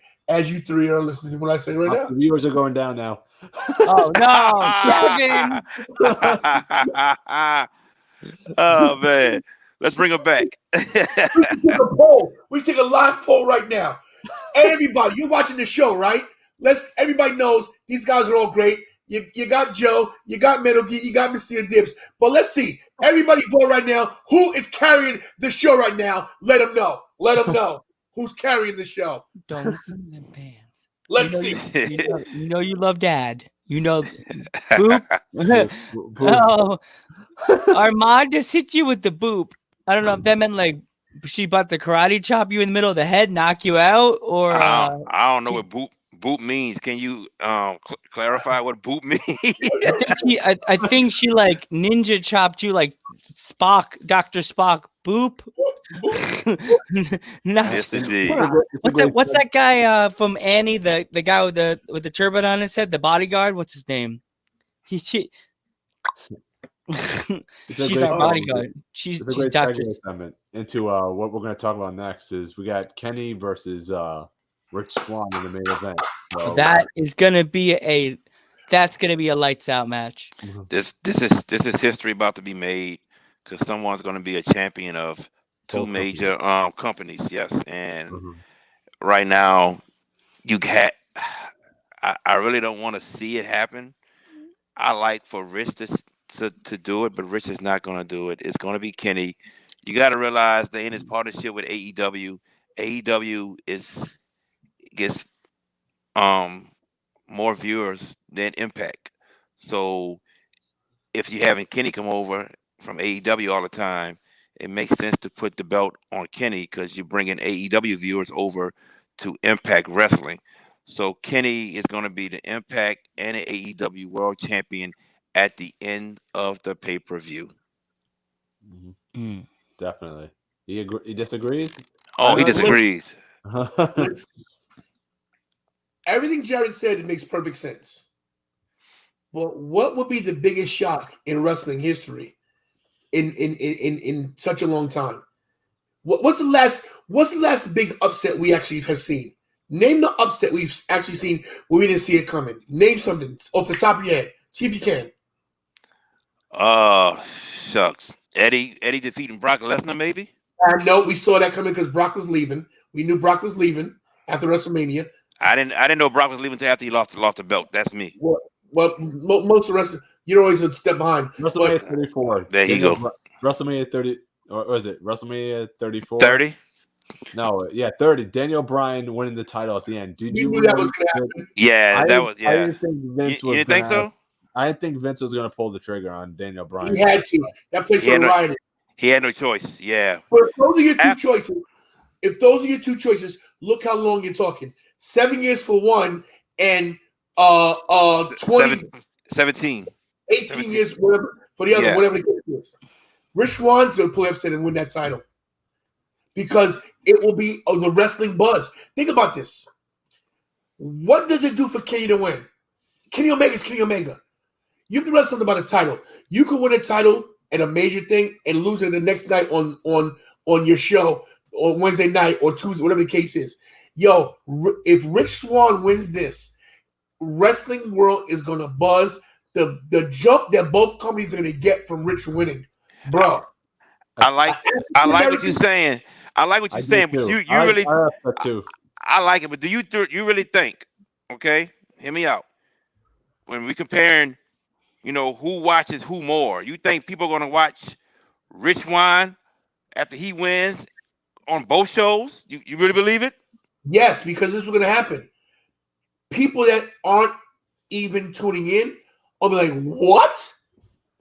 People that don't watch Impact, you going by the shock factor. People finding out like, "Whoa!" Especially since this in the I talk about this on our show all the time. Race, it comes to a factor in everything. In the climate we're in right now, with the way the world is, with what's going on with race. For Rich Swann to win that title will be big for African Americans. It will be huge. And it starts a dialogue where people say, wait a minute. The people that never seen Rich Swann, that didn't know him in WWE or independent, this guy, Rich Swann is maybe one of the best workers on the planet. I can tell you this firsthand. Jared can tell you this firsthand because we were front row in Florida. At the what show was that? He did two shows we was at, but the one front row was it was a GCW show. GCW, bro, the guy had such charisma and such a knowledge of the ring. His ring generalship is second to none. I'm telling you, and Kenny Omega's the kind of guy that will put him over. Kenny Omega. You gotta realize Kenny Omega has stock in the company too. And they're thinking, yo, we already got 1 million viewers. They wouldn't hit 1 million. AW got 1 million viewers. So ratings-wise, they're fine. Because TNT won't hit 1 million, they got 1 million. Yep. What does it do? You think people are gonna stop watching? Oh, Kenny Omega just lost the title. I'm not watching this crap anymore. They're like, yo, how the fuck did Kenny Omega just lose? I'm telling you, Rich Swann pulls the upset. I kind of disagree. Because I'm gonna say that. I'm gonna say this one. I think because I look at the bigger story. I look at the bigger story, and the story is Ibushi versus Omega, and that's the match either for the Tokyo Dome or the other Tokyo Dome, the one in July. Mm-hmm. You guys see Great it or point. not? Great point. Great, of course, great Because point. he's called out. Kenny Omega has called out Kota Ibushi randomly on an Impact. So why would unless they're going to do it this way, they're going to have Kota Ibushi come to Impact. Yeah. Do y'all think John Yeah. Moxley shows up? John Moxley shows up and interferes in this match? Good chance. Good. I could see that happening. I could see that him coming out with the microphone like, Kenny, and distraction cradle. Yo, ratings wise, Rich Swann wins, right? And then you have Kenny Omega come on Impact Tuesday, say F this, I'm on a rematch tomorrow night on AEW Wednesday. The Rays gonna go off the roof. Well, Impact's on Thursdays now. So he had to show up on AEW Wednesday and say that. Whatever the case is, the ratings gonna go off the roof. I'm telling you, I know it sounds crazy, it's off the wall, you don't see it happening, but I'm telling you, it's possible. It's definitely possible. Very. They need to throw. We haven't. Listen, COVID's coming to an end. I'm telling you, you're gonna do stuff to draw these fans in, man, to draw people back in. Because listen, I'm going Rich. Me and my boy Rich danced at the show, so I'm going my boy Rich. They did. You watching? It's your boy, the Tantalizer one. I'm with you. I hope you watch our show. Yeah. When do you guys think of the Ibushi and Omega matches happening? When do you guys think that's going to happen?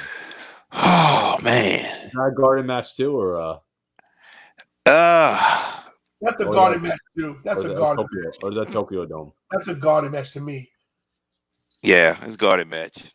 I'm with Tony. Or it could be Tokyo Dome too, or they could have two matches. It could happen. Yeah, they could do one in the Garden, one in the Tokyo Dome.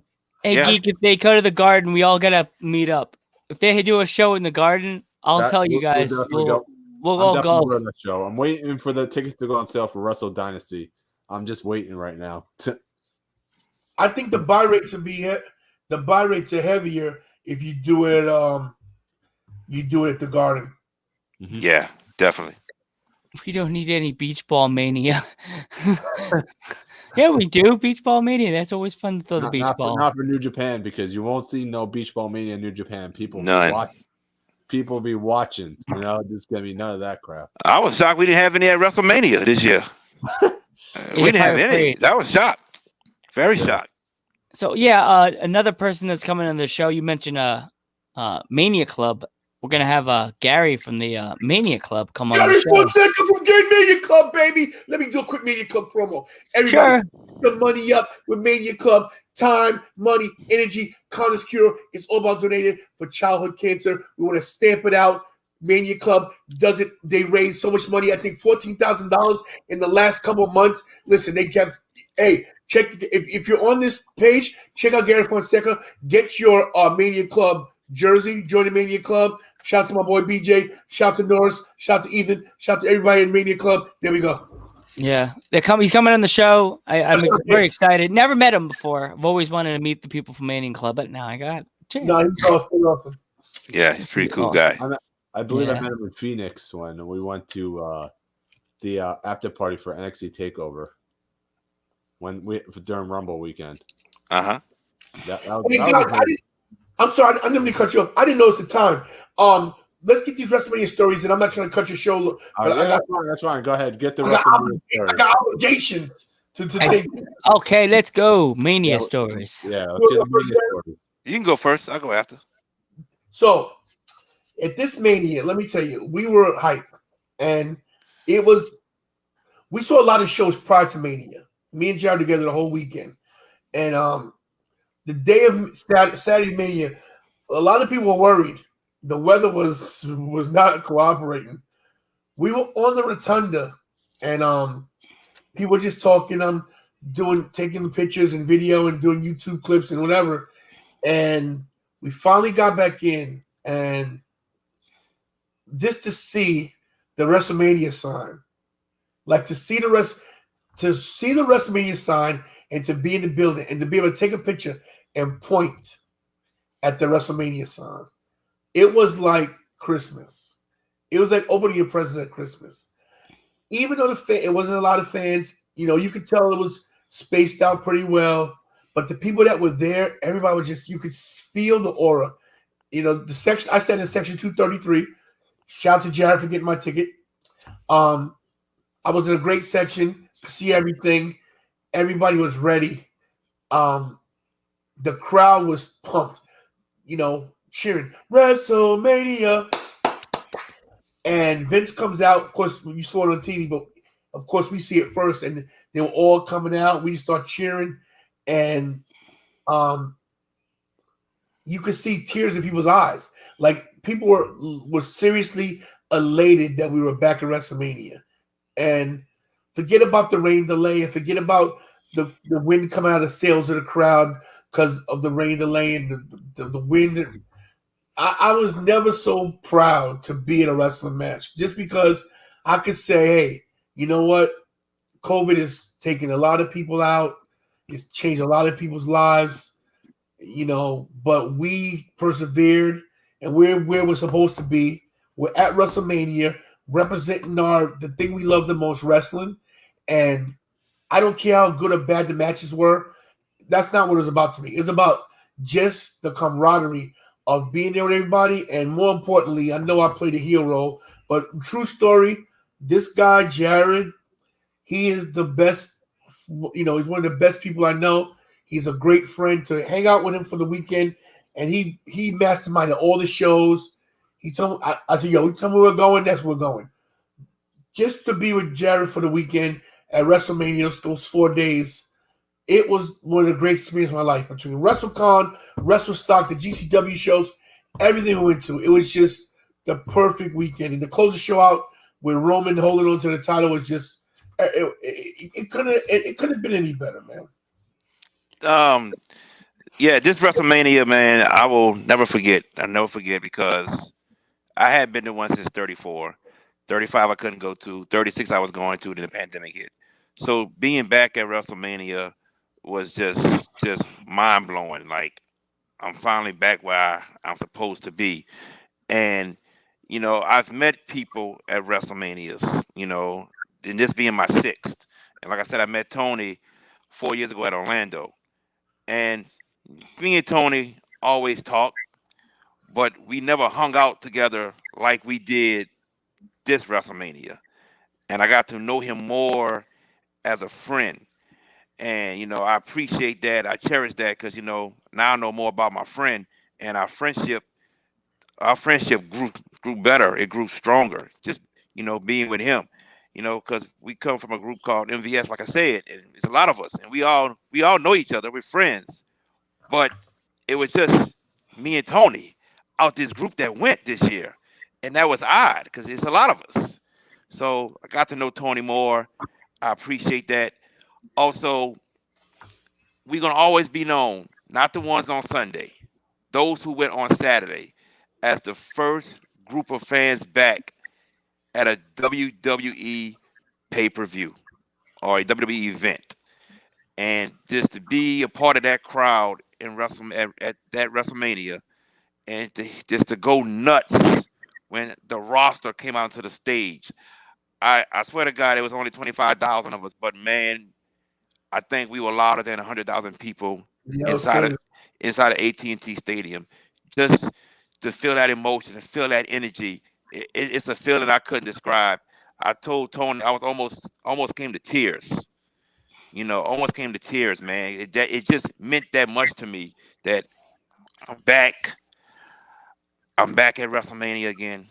I got my good friend right there behind me, and I'm with a bunch of people that love the same thing that I love, and we're making history also by being the first group of fans back. That that meant a lot to me, and I will cherish WrestleMania 37 forever. It's going to go down as one of my favorite WrestleManias ever because of from an emotional standpoint of what I felt being back at WrestleMania. Not to mention it was 2 nights, and we were worried about the way 2 nights was going to work out because logistically, how does it work? But to me, I would, people disagree with me on this, but I wouldn't have a problem with it going 2 nights again. I like the 2-night idea. I like how you space it out. It wasn't drawn out. It was, 3 hours, 3.5 hours, boom, boom. Right. With the 2 nights, also the crowd doesn't die towards the end.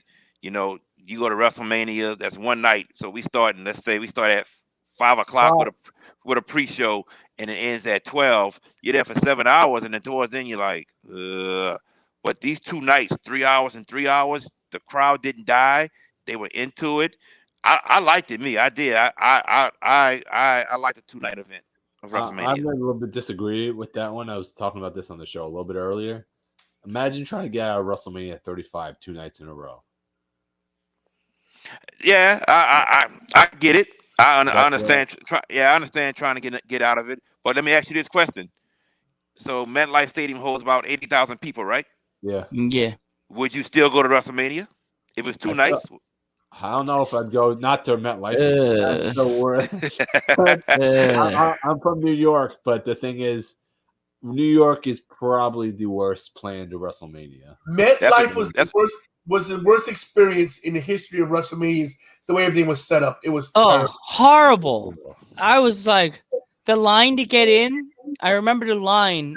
Geek was already in with the Mod Queen, already in the arena, and I'm online with my dad, going. I made a video like I'm so impressed about the line, but in the back of my mind, afterwards I go, yeah, this wasn't impressive. The line was kind of long and stupid. It was like a snake. It went from through the gates all the way to the back of the parking lot. Yes, indeed. Wow. That was, and I didn't get home. By the way, I didn't mention this. WrestleMania 35, I didn't get home till like 5 in the morning. Ooh. So because and he got drenched because the trains. It wasn't because the traffic. It was because the trains were all messed up because the trains going back to Long Island didn't get back till like 3:15 in the morning. So I had to wait in Penn Station until like that train got there. Wow. And they weren't connected at all. So I was like, because I'm just saying this was the worst planned WrestleMania I've ever been to. The one in New Orleans I went to was probably the best WrestleMania I've ever been to. And you're probably just saying that because you're from New Orleans. But no. Tony will agree. Tony will sit here and tell you every Mania. He will say every Mania. Yeah, he say every Mania to be in New Orleans. It's every year. It's set up perfectly. Everything's perfect.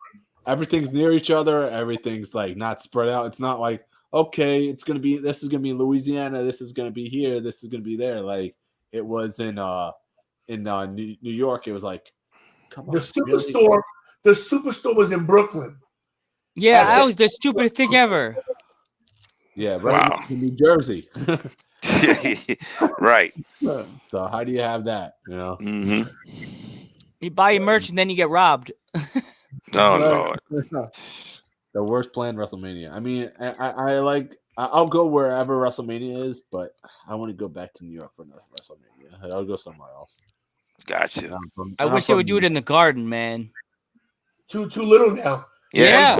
That's what someone said a few years ago. I was like, what? Too little. Yeah. They want the big arenas. Right. If the problem with WrestleMania is it being in March and April, the weather's iffy. But if WrestleMania was in May, you do the Yankee Stadium. Yep. Right? Ballot Club guy, we were at a Yankee game and he's Mr. WWE. All you guys talk WWE. We're at a Yankee game and he's sitting there like this.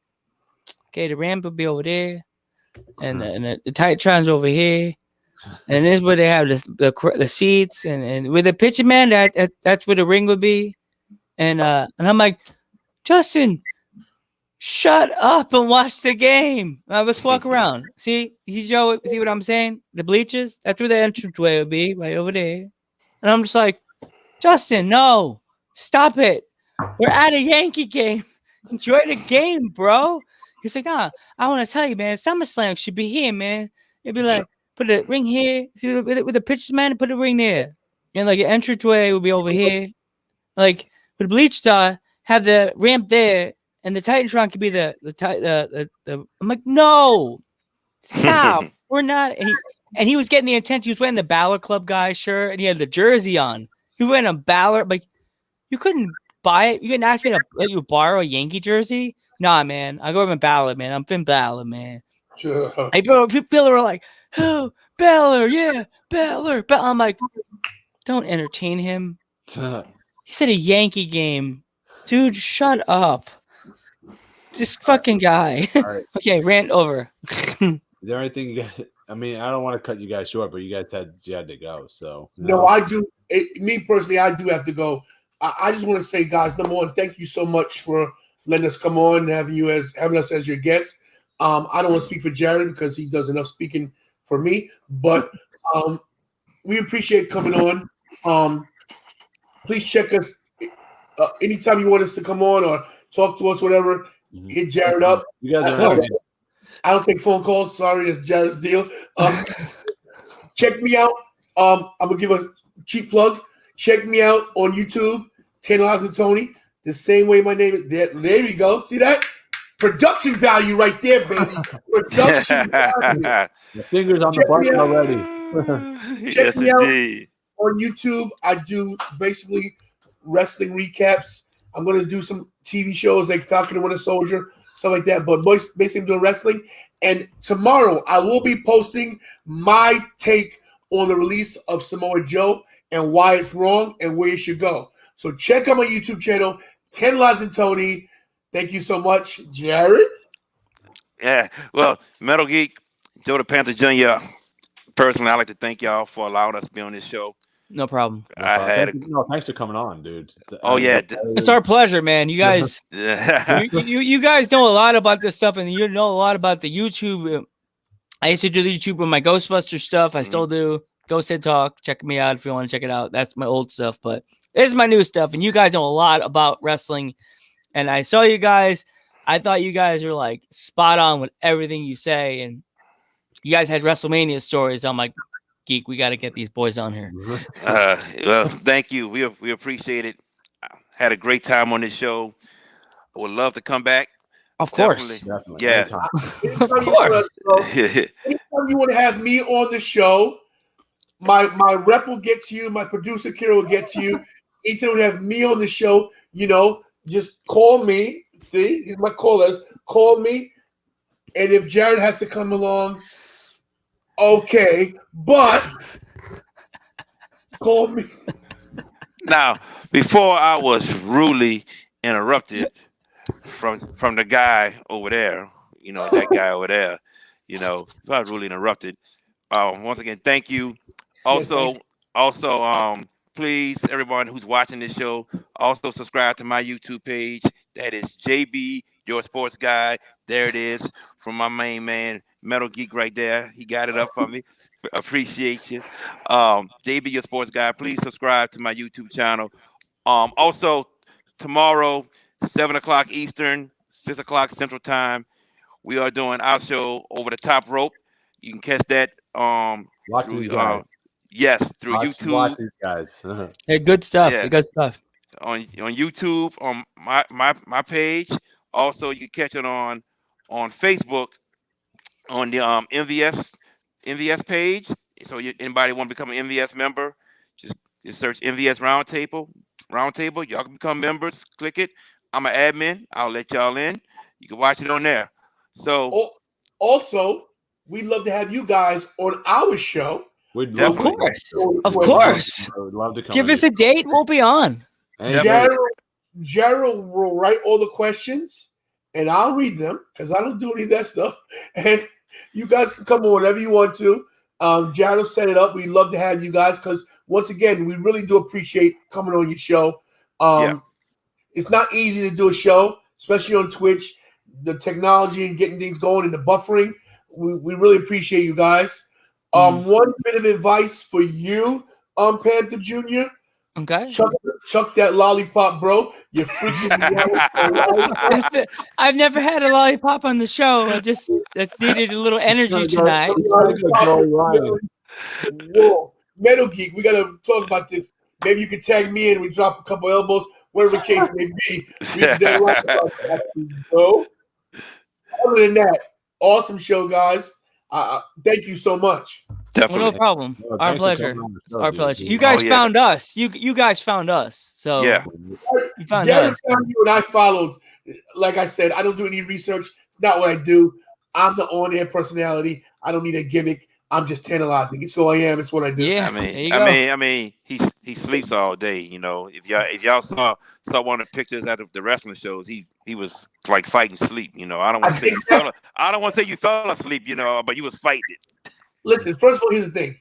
When you get to be my age, we get to be 53 years old, and you're still walking around, you're good, number one. Number two, this show was 7 hours. I was tired of shit. Yeah, I took a nap. I don't give a damn. Yes, indeed. But but thank you guys. We appreciate it, and yes, we will definitely return the favor. We will get a date set up. Definitely. Yeah, Yes, we'll be on please. your show. We'll definitely be on the show. Definitely. And I'll hit you guys up on Instagram with my information so we can talk or whatever. Or Jared, you can forward my number to them and my email address, whatever the case may be.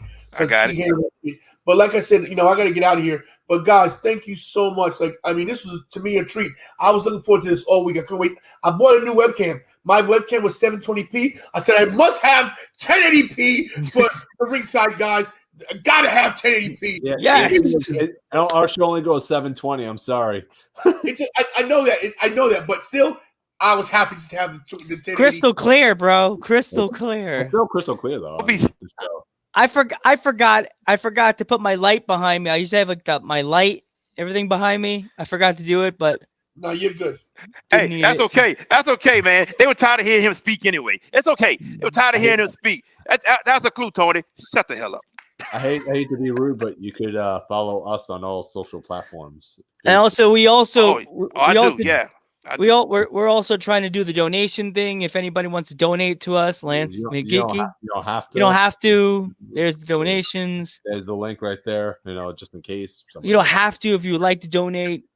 You see someone in the street playing music. You don't have to. It's a whole thing. You enjoy the entertainment. Yeah. Next week, guys, my Cash App will be up here. If you want to donate to my Cash App, that's fine too. I mean, that's all our social media platforms, just so you guys know. All right. All right. Do you want to call it, Geek, or you want to keep going? We're going to call it. We're going to raid somebody real quick, though. All right. Let me see who's on. Who's good to raid? I could raid them. We're gonna room raid these people. You guys got to go. You guys could go now. So all right, fellas. Thank you so much. Thank y'all. Appreciate No you guys. problem. All No right. problem. All right. Jared, I'll call you guys. Thank you so much. All right. Later, guys. Appreciate it. Later. No problem. Have a good night. Yes, sir. Take care. Kick me out of here. All right. You want me to kick you out? All right. Kick me out. Well, bam. Get out. Kick me out. The 10 life one. You want me to kick you out? Or you want to just get out? Oh, he kicked the heel out. You kicked the fellow heel out. Right, Let's send our fans off happy. Let's send them off to Who's that? let's go to Kill Kitty. Is that who's left? Yeah. All right. Three people. Send him to Kill Kitty. Killshot Kitty is Yeah, left. she's cool. All She's one of my buddies. All right. All right, everybody. That's left in the room. Bye. Have a good one. Don't forget to drop the dudes at ringside down below when you go into Kill Kitty. Dudes at ringside. Let's go. Come on. Right. Let's go. Dudes at ringside. Dudes at ringside.